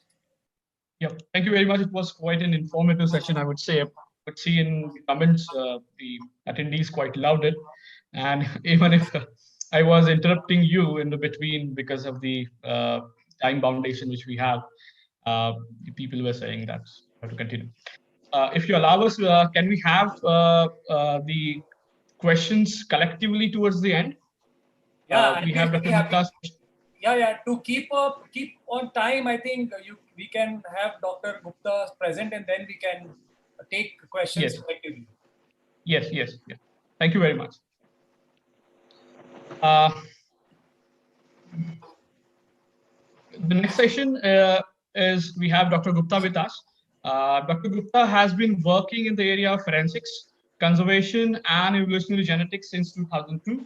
His team is working on basic and applied research projects for the conservation of rare and endangered species and strengthening the wildlife forensics capabilities in India. He is also teaching on subjects of wildlife forensics, illegal wildlife trade, conservation, and evolutionary genetics. He's working on many such projects, which include study of genetic variation in ungulates, examination of wildlife crime scenes, development of molecular markers for wildlife conservation and forensics, applied conservation genetics of tiger for population enforcement and management. I've known Dr. Gupta since a couple of years, and I'm fortunate enough to have in contact with him, and he's also supervising one of my researches, so that is an added point. Dr. Gupta, those people who are in wildlife forensics and forensic in general in India, they are well aware about his work, and he has contributed a lot. As Dr. Anish pointed out, that we lack infrastructure, and there are only a couple of labs which are working towards wildlife forensics. So one of the lab is Wildlife Institute of India, and Dr. Gupta represents that department. So we can have his views on wildlife forensics, and then we can have a question answer section. Over to you, Dr. Gupta. Thank you. Thank you very much for coming. So, straightforward, I am going to open my screen first, and we'll have discussion on my topic here. So, what I'm going to speak about the role of wildlife forensics in controlling illegal wildlife trade across the country and across the globe. This is my number and contact detail given on the screen, which can be noted down. Sir, could you put the screen? Yeah. So, Dr. Anis has already spoke in detail about the linkages of the illegal trades with the human trafficking and with the terror funding. So this is one of the slide which describes that illegal wildlife trade comes at the 4th place after narcotics, illegal arms supply, and human trafficking. So all the illegal trades are interlinked together, and only illegal wildlife trade is giving the revenue of about $20 billion US per annum. So of course, all the profit generated through these illegal trades are directly or indirectly involved in the terror funding that is for the anti-social activity all across the globe. And if you talk about the requirement of the species in illegal trade, so there are several species, those are used in the trade, but if basically the demand is very high for the tiger and other cat. Especially the tiger entire body part is highly demanded in China for the Oriental and Chinese medicines, but the supply of the tiger is not sufficient to cater the need of the all Chinese population. So they have come up with another substitute of the tiger bone or tiger body part as a leopard or other big cat bone. So leopard and other cats are also in the same way of the hunting. And now even we receive the offense case related to the leopard much more higher than the tiger, because tiger poaching, tiger conservation is very high in our country, and every forest department and everywhere tiger conservation and its protection is given top priority. So even poaching of a tiger is very, very difficult, but it happens here and there. But largely the leopard, which found in everywhere, even with the human dominated landscape also, that is why hunting of the leopard is easier for the hunters. So they do hunt more leopard than the tiger for selling its body part.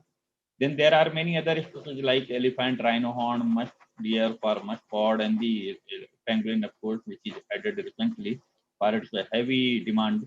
And there basically the demand is for the medicinal purpose, for food, or for the ornamental and the other wildlife derivatives. So agencies are also in the place. The Central Indian Agency is the Wildlife Crime Control Bureau, which is operated from New Delhi. And then the State Forest Department are actively taking role in the control of illegal wildlife trade. But not only these two agencies, but there are many other agencies who are directly, parallelly working for the control of illegal trade. And especially if you look at the Act, so the Bible of the Act, which prohibits the protection of the wildlife. So it is the Wildlife Protection Act. Then there are many other acts, those can be imposed simultaneously, like CITES Act, Import Export Act, or Custom Act, or Indian Penal Code and Arm Act. So this is situations of the wildlife offense cases which we have received in our institute. So over the year, we have received more than 4,000 wildlife offense cases in our institute, and basically most of them are coming from the forest department, and then from the other agencies also sending the cases directly from all across the country. You can see in the picture that it is coming from all part of the country, including our remotest area from Andaman and Nicobar, where we are frequently receiving the case. More than 50 cases so far we have received from that area. When we go for the analyzing the sample, basically the enforcement agency look for our opinion about the seed material, whether it belongs to any protected species, and if which species it could be, because they have to place the accurate section in the court so that proper prosecutions can be taken place under Wildlife Protection Act, whether animal belonging to Schedule 1, Schedule 2, 3, or whatever. So we have to just not only say that it is wild or domestic, but we have to give the idea, we have to give the evidence that it belongs to a particular species. And if you go through the Wildlife Protection Act, so there are more than 1,500 species listed. So ideally, any species can be a victim and can involve in any crime case. So we should be ready with our technology to deal with the all 1,500 species together. That is the main problem for the forensic laboratory. So dealing with such a huge number of species is very tough job and a very tedious and laborious job. But if you look at the wildlife, if you look at the other forensic laboratories operating all across the country, where their basic requirement is only for the human forensics, they do the analysis just related to the human crime. So their job is easier. They just concentrate on only one species related crime. But here we are talking about the 1,500 species together. So basically, we have already established a technology how we can deal with this situation. But only thing is to have a good repository. So for each and every species, we should have the tissue repository. We should have the sample repository in our database so that we can compare the unknown case property with the known reference sample immediately and we can provide our report. And a protocol and marker is already in place, which we have already identified. So the main problem which arises when the veterinary doctor is refer for booking the or stealing the sample, so they do preserve the sample in formaldehyde, which never which should not be used for the DNA test. So basically, the good preservative is the ethyl alcohol, ethanol, which keep the sample intact for even years in the room temperature. But another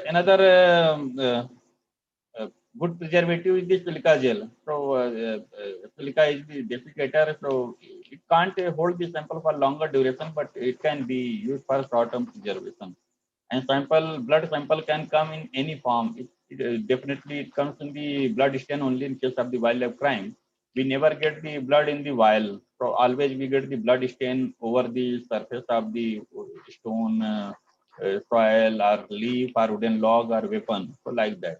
So we do extraction of this DNA from the sample and then we amplify a small fragment of the mitochondrial genome and then we sequence the amplified fragment and then we compare the sequence in our database and based on the comparison we provide our report which belongs to this particular species. There are many species and cruelty is also on height for these animals, like one of the very poor creature which I am going to describe is the spiny tail lizard, which is sanda. Generally you might have heard about the sanda oil people do sell for the various purpose. So here in my childhood I have already seen the harvesting of the sanda oil, and it was very cruel way on the street. The tribal fellows who bring the live sanda from the Rajasthan and desert area, they put a stove and put the pan with the cooking oil, and once the cooking oil is on complete full heat, and he put a live animal in the cooking oil, and animal is get fried up in the oil, and finally the oil is collected as a sanda oil. And another interesting thing is about the rhino horn. So we had 5 rhino earlier in its distribution range. 2 were African and 3 were Asian. But recently we got one Asian rhino extinct. So now we have 2 African rhino, black and white rhino, and 3 Asian, especially now only 2. But these 3 were the great one horn rhinoceros, then Sumatran rhino and Javan rhino. So Javan, which got extinct recently. So we got one case from the Jaipur GRP Railway Police, where we received a rhino horn of the black rhino origin. It was not a even Indian or Asian rhino. It was coming from the Africa, all the way from Africa to India. And many times we have received the fake rhino horn also, like in this picture you can see one rhino horn like structure.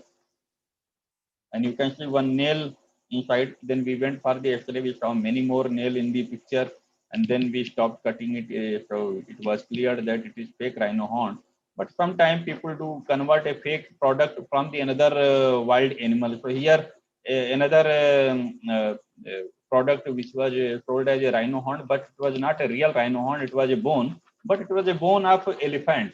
So though it is not a rhino horn, but another Schedule 1 animal, punishment is almost similar. There will be no difference whether it's a real rhino horn or a fake rhino horn made up of the elephant bone. Generally, a real rhino horn looks like this. And recently we uncover this act where a plant claimed plant root was sold as hatha jodi.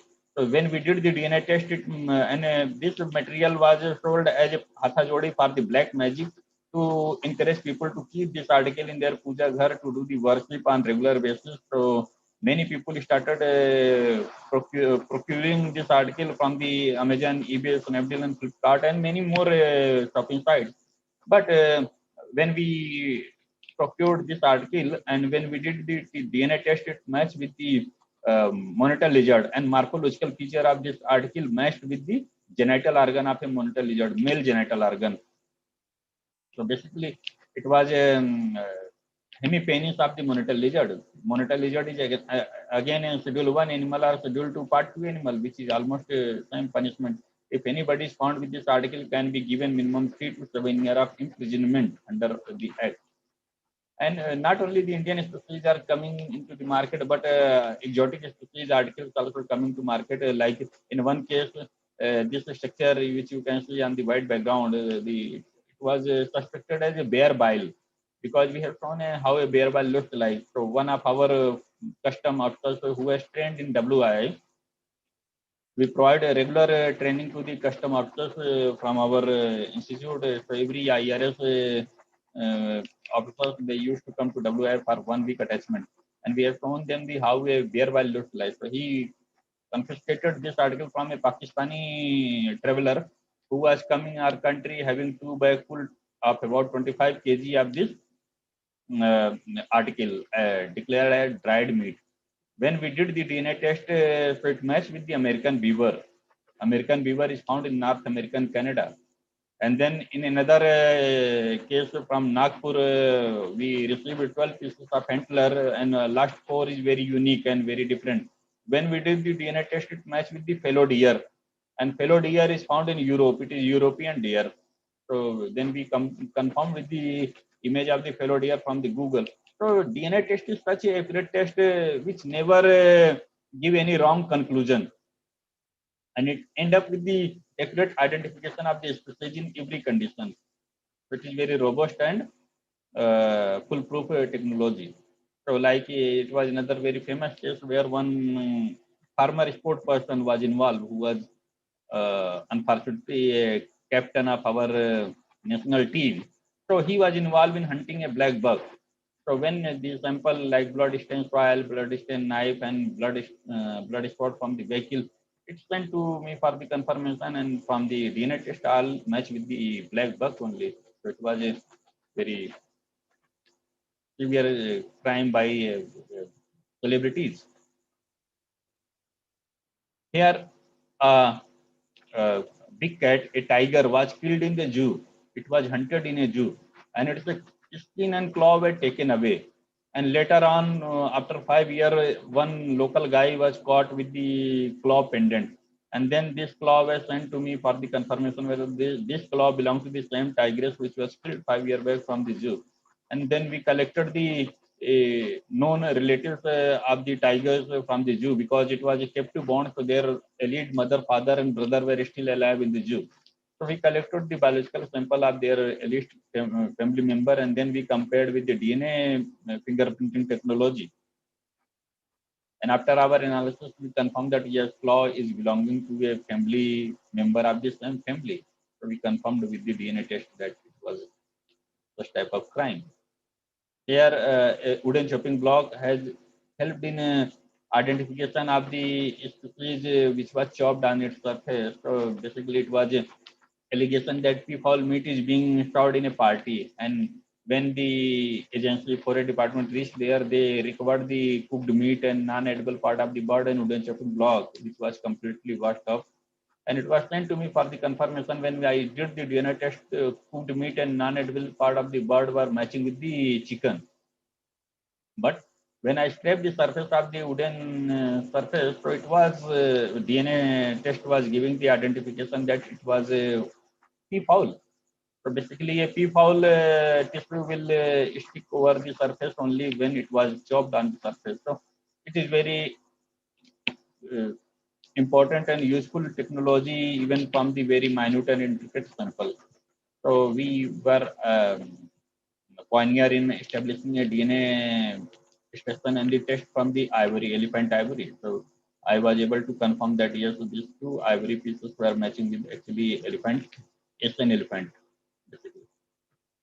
Pangolin is very cruelly, it is being killed.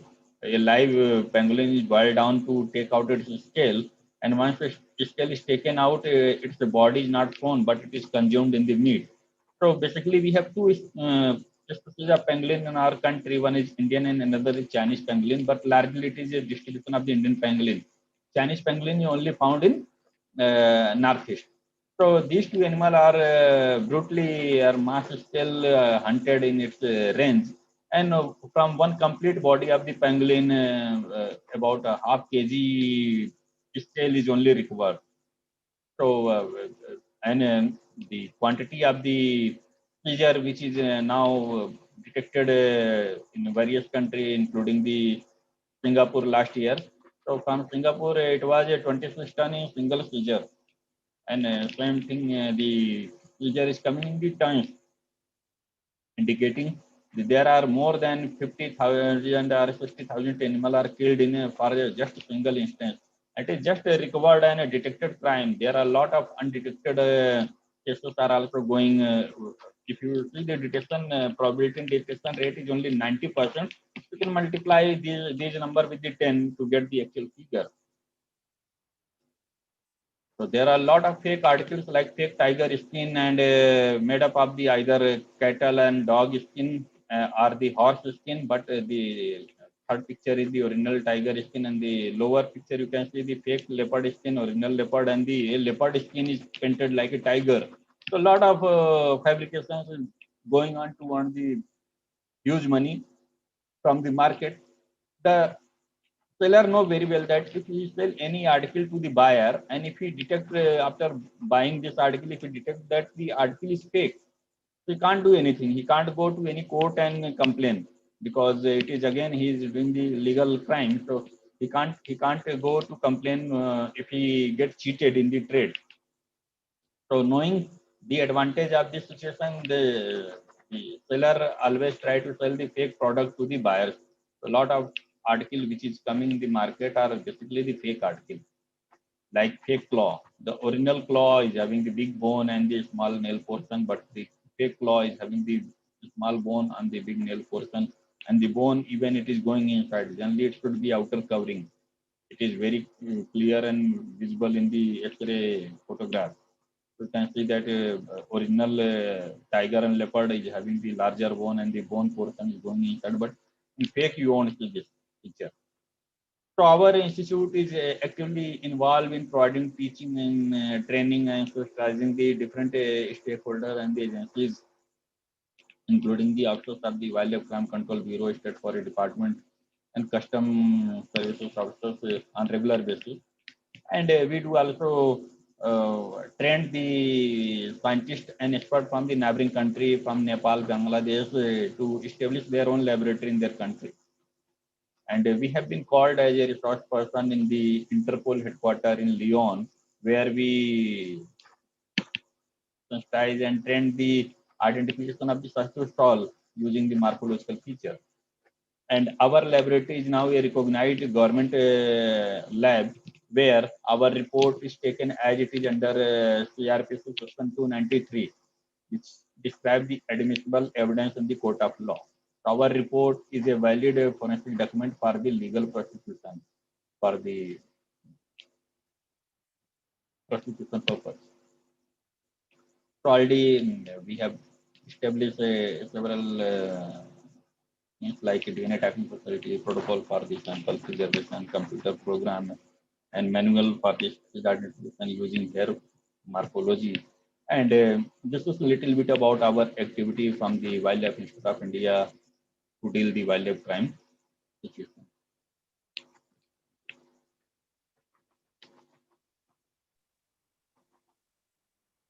Thank you very much, Dr. Gupta, for the informative session. It was quite detailed, and see, there's a lot of work which is going on wildlife forensics, and your lab is doing a lot more, considering there are only a couple of labs in India who are catering this particular service. Can we have a question answer session, Dr. Anish? Yes, of course. Yeah.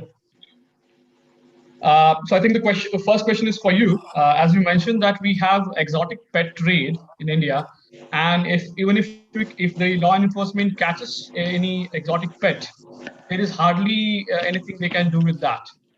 And I think there is also a problem with these pets, when the owners of these pets, they leave these pets in the wild, then there is a problem again, because these are foreign animals and they are not,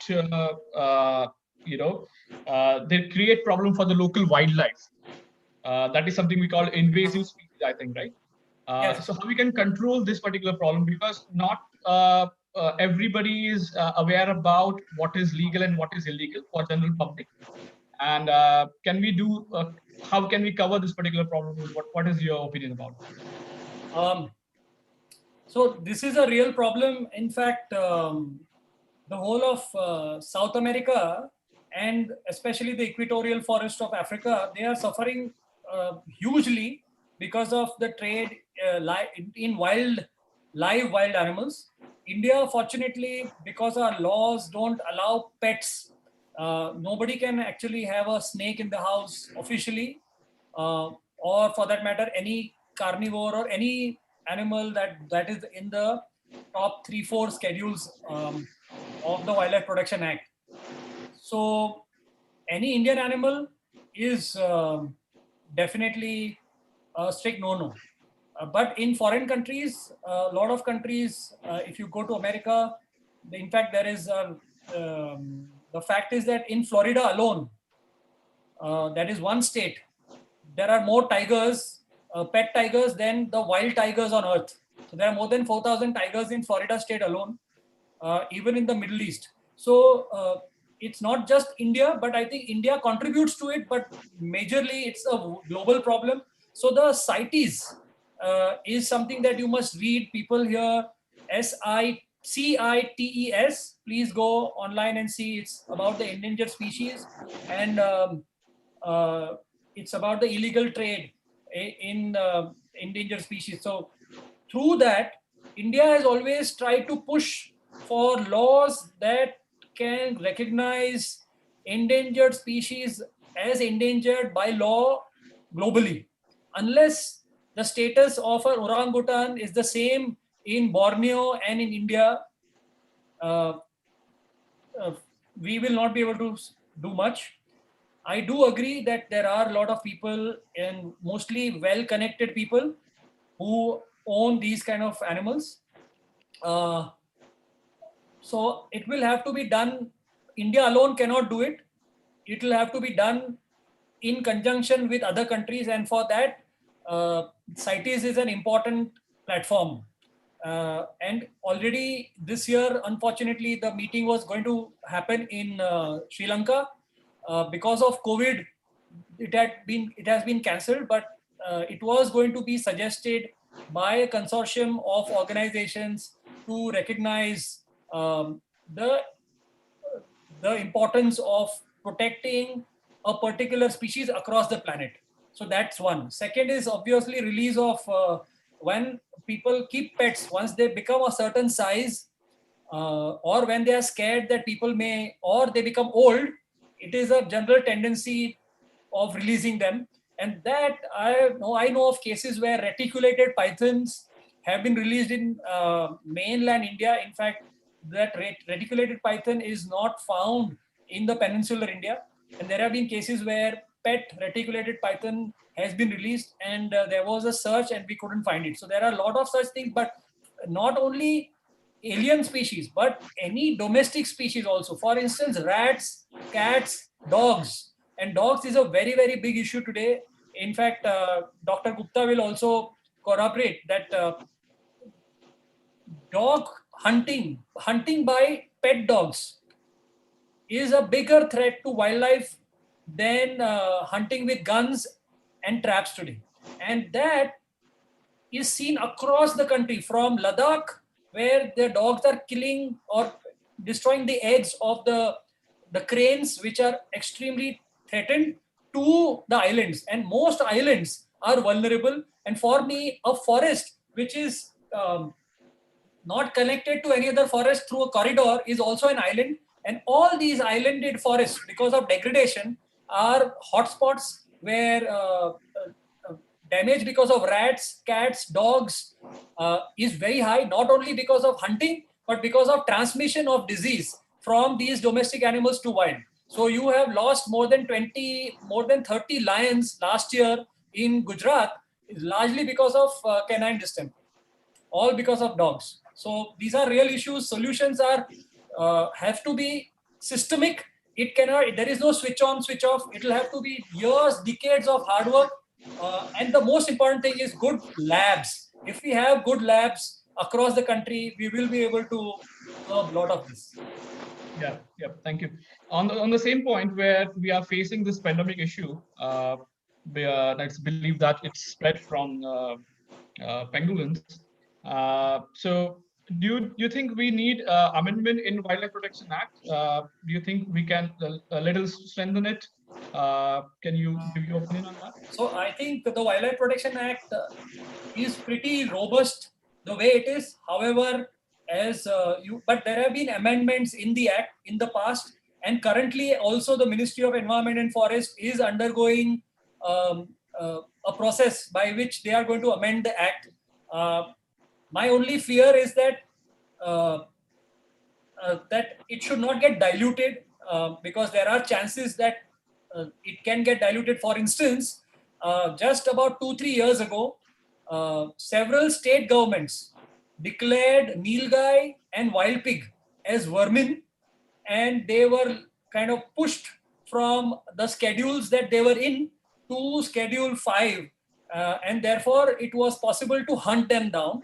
I do understand the conflict that gets created between these animals and farmers, and I'm talking about marginalized farmers, because most farmers in India hold land which is less than a couple of hectares. So when such a land is attacked by a sounder of pig in the night, there can be huge damage. So there is definitely an issue, but to dilute and move the species down also encourages bushmeat hunting, because then a lot of people, in the name of protection of their crops, will hunt down these animals. And as a result, the food for carnivores like leopards and tigers, the wild prey that they need, will go down. And as a result, tigers and leopards will attack livestock, and you will have a different conflict. So by reducing the number of wild prey by hunting, you will increase a conflict between human beings and large carnivores, and that you can see in most parts of India, where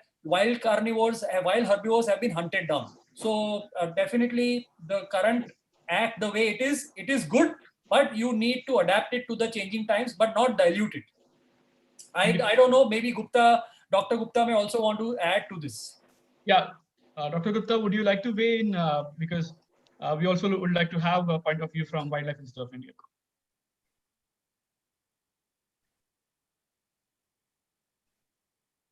I think you're unmute.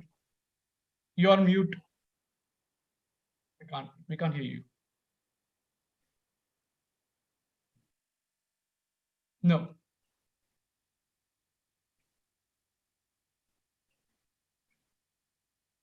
Maybe the wire is not plugged in. Check with the connection. Maybe the wire of your headphone has got loose.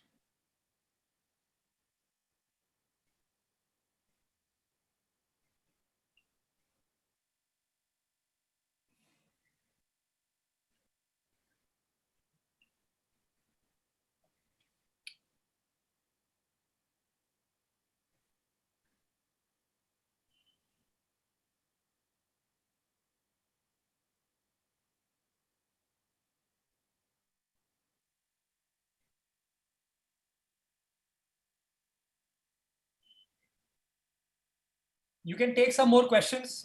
Yeah.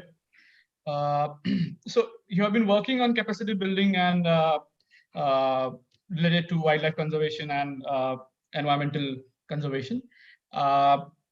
Now, since you pointed out that we have been building road, the government, since India is still a developing country, and we are building the road and the capacity in terms of transportation and everything through the forest. And in return of that, government claims that forests have been restored, but we see that mostly the monoculture plantation happens. Where do you see there is harm by destroying the native forest and then planting monoculture? How do you see it is? So there was no time, but what is important for the students especially to know that just protecting any forest is not enough. You need to protect the forest in its natural form, which means every forest that you see, including forests that are there close to the city. You say you are staying close to Sanjay Gandhi Rashtra Udyan. There are a lot of forests right inside cities like Bangalore, even Delhi Ridge and all these. These are forests that have been there for millions of years, and they are what they are because of the succession that they've gone through. So to allow that forest to be destroyed and replace or compensate by planting one species or 5 species is not enough. Just to give you an example, on an average, in Western Ghats, if you are looking at 1,000 square kilometers or maybe 100 square kilometers of forest, you are easily looking at 1,000 species of flowering plants. So if you were to destroy 100 square kilometers of forest, which means 10,000 hectares, and you are going to convert it or maybe replant maybe twice that, but with just one species of tree like a teak or a bamboo or an australacacia, you are reducing the capacity of that land to sequester carbon.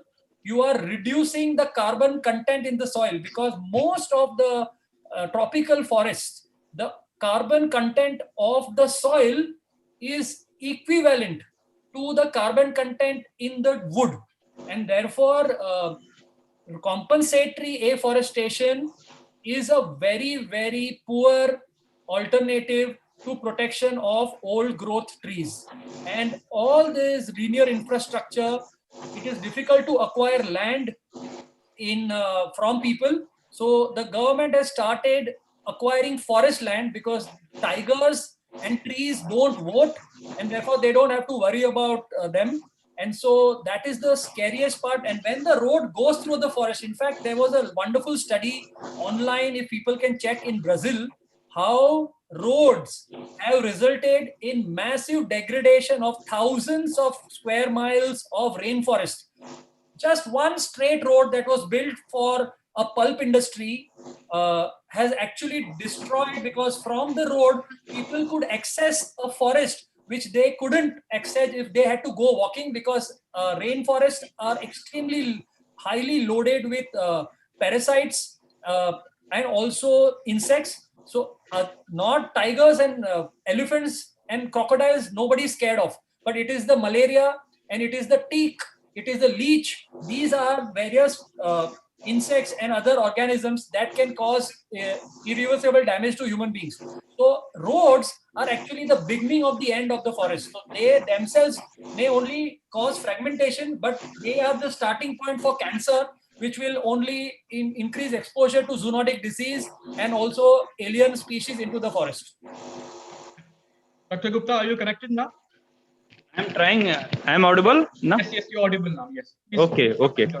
So, right. So I was just talking, complementing the remark of Anish, that feral dog is, of course, a big problem for the our wildlife conservation. Lot of species are getting hunted very rapidly, very mass scale by the feral dogs, even in our campus also. And basically, when people try to take care of a dog, they better to keep the dog in chain. They don't keep the dog in open or feral condition. What I can tell, that there are a lot of red jungle fowl and other populations were found earlier in our campus, but those are now destroyed by these such type of dogs, as well as from the macaque. So they are a big problem.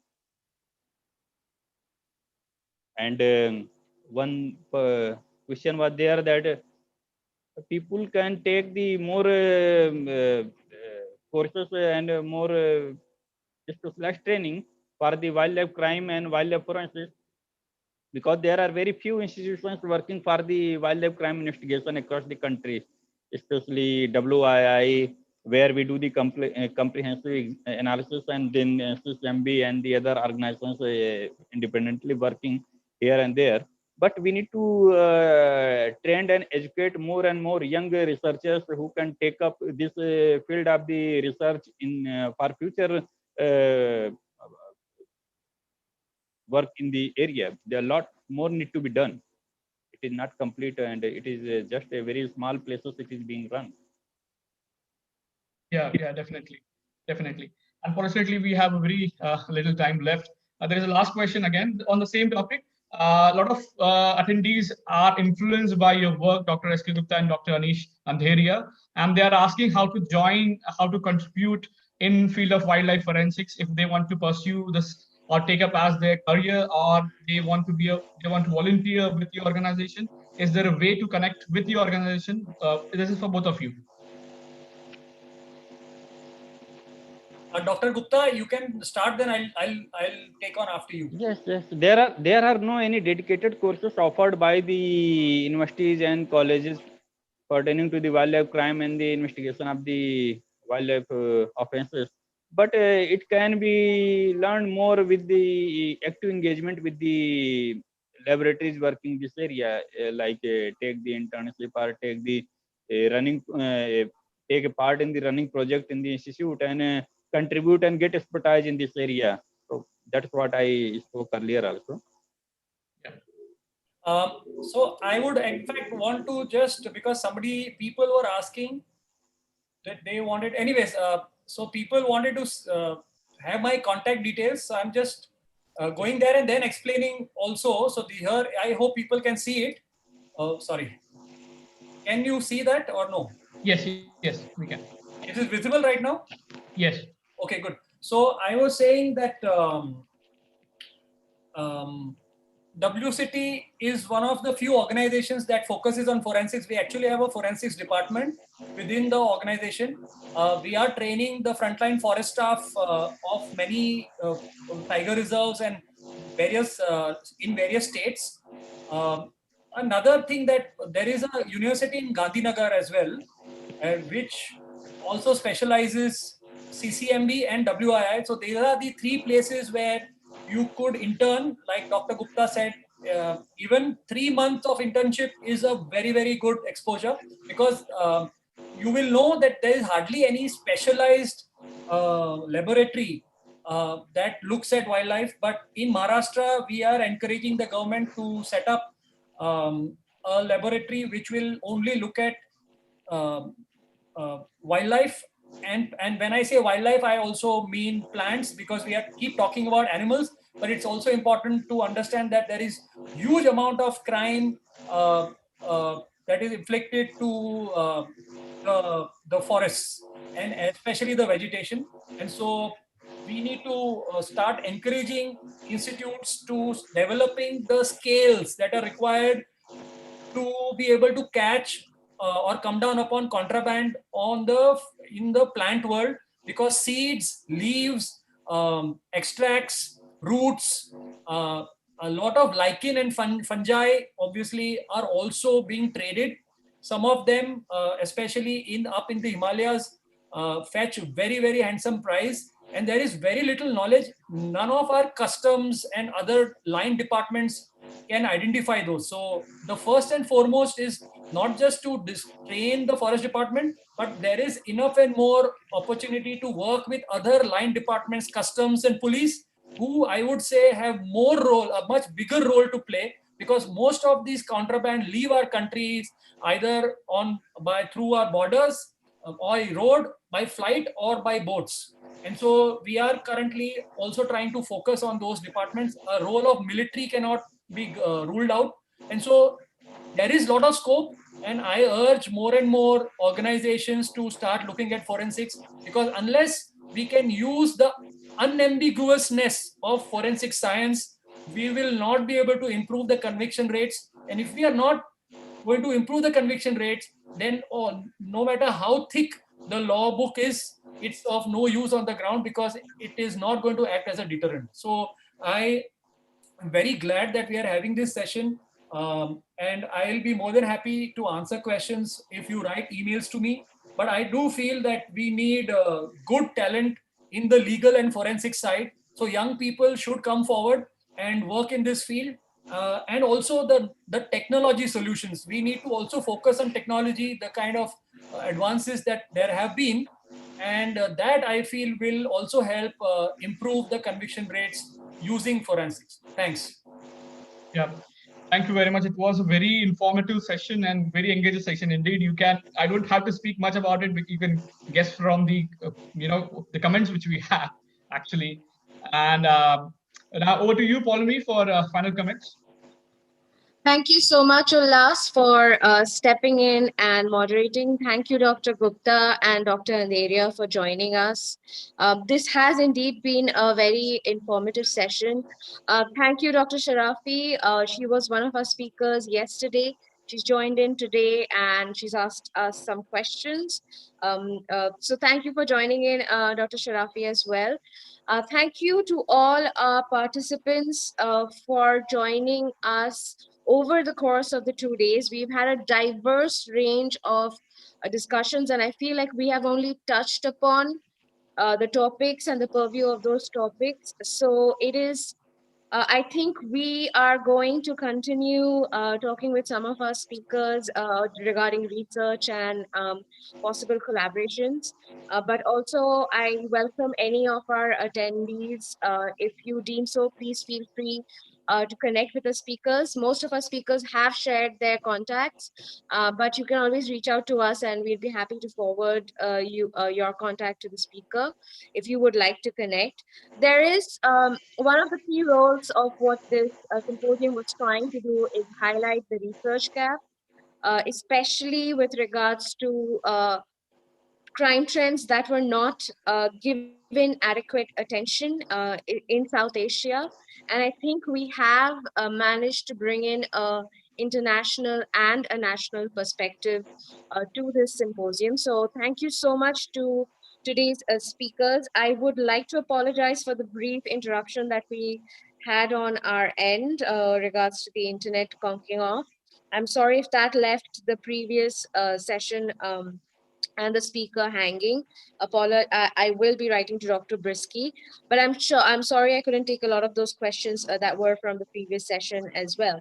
I would also like to extend a great thank you to Ullas and Akshaya. Akshay and Ullas have both been assisting me in organizing this conference and suggesting speakers. So as well as the management of it. Thank you so much. And I look forward to inviting you again very soon to another one of our symposiums where we would hopefully bring such interesting discussions to you. And I hope you all guys have a good week ahead. Thank you for attending and thank you so much to our speakers. Thank you, Pauline. Thank you, Ullas, and thank you, JIB, for organizing this. All the best to all of you. Stay Thank you, healthy. Dr. Andheriya. Thank you very much, Dr. Anish. Thank you all. Thank you. Thank you very Bye, much, Dr. Dr. Gupta. Dr. Gupta.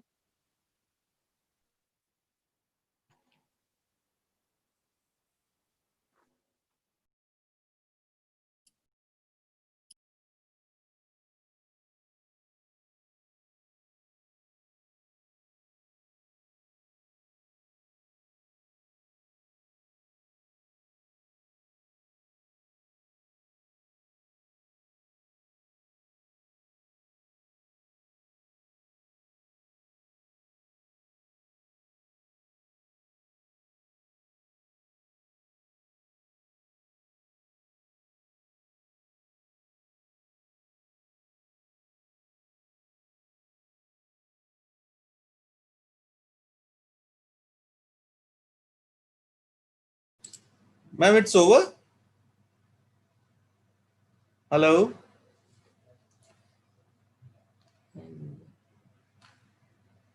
Hello. Ma'am, it's over now.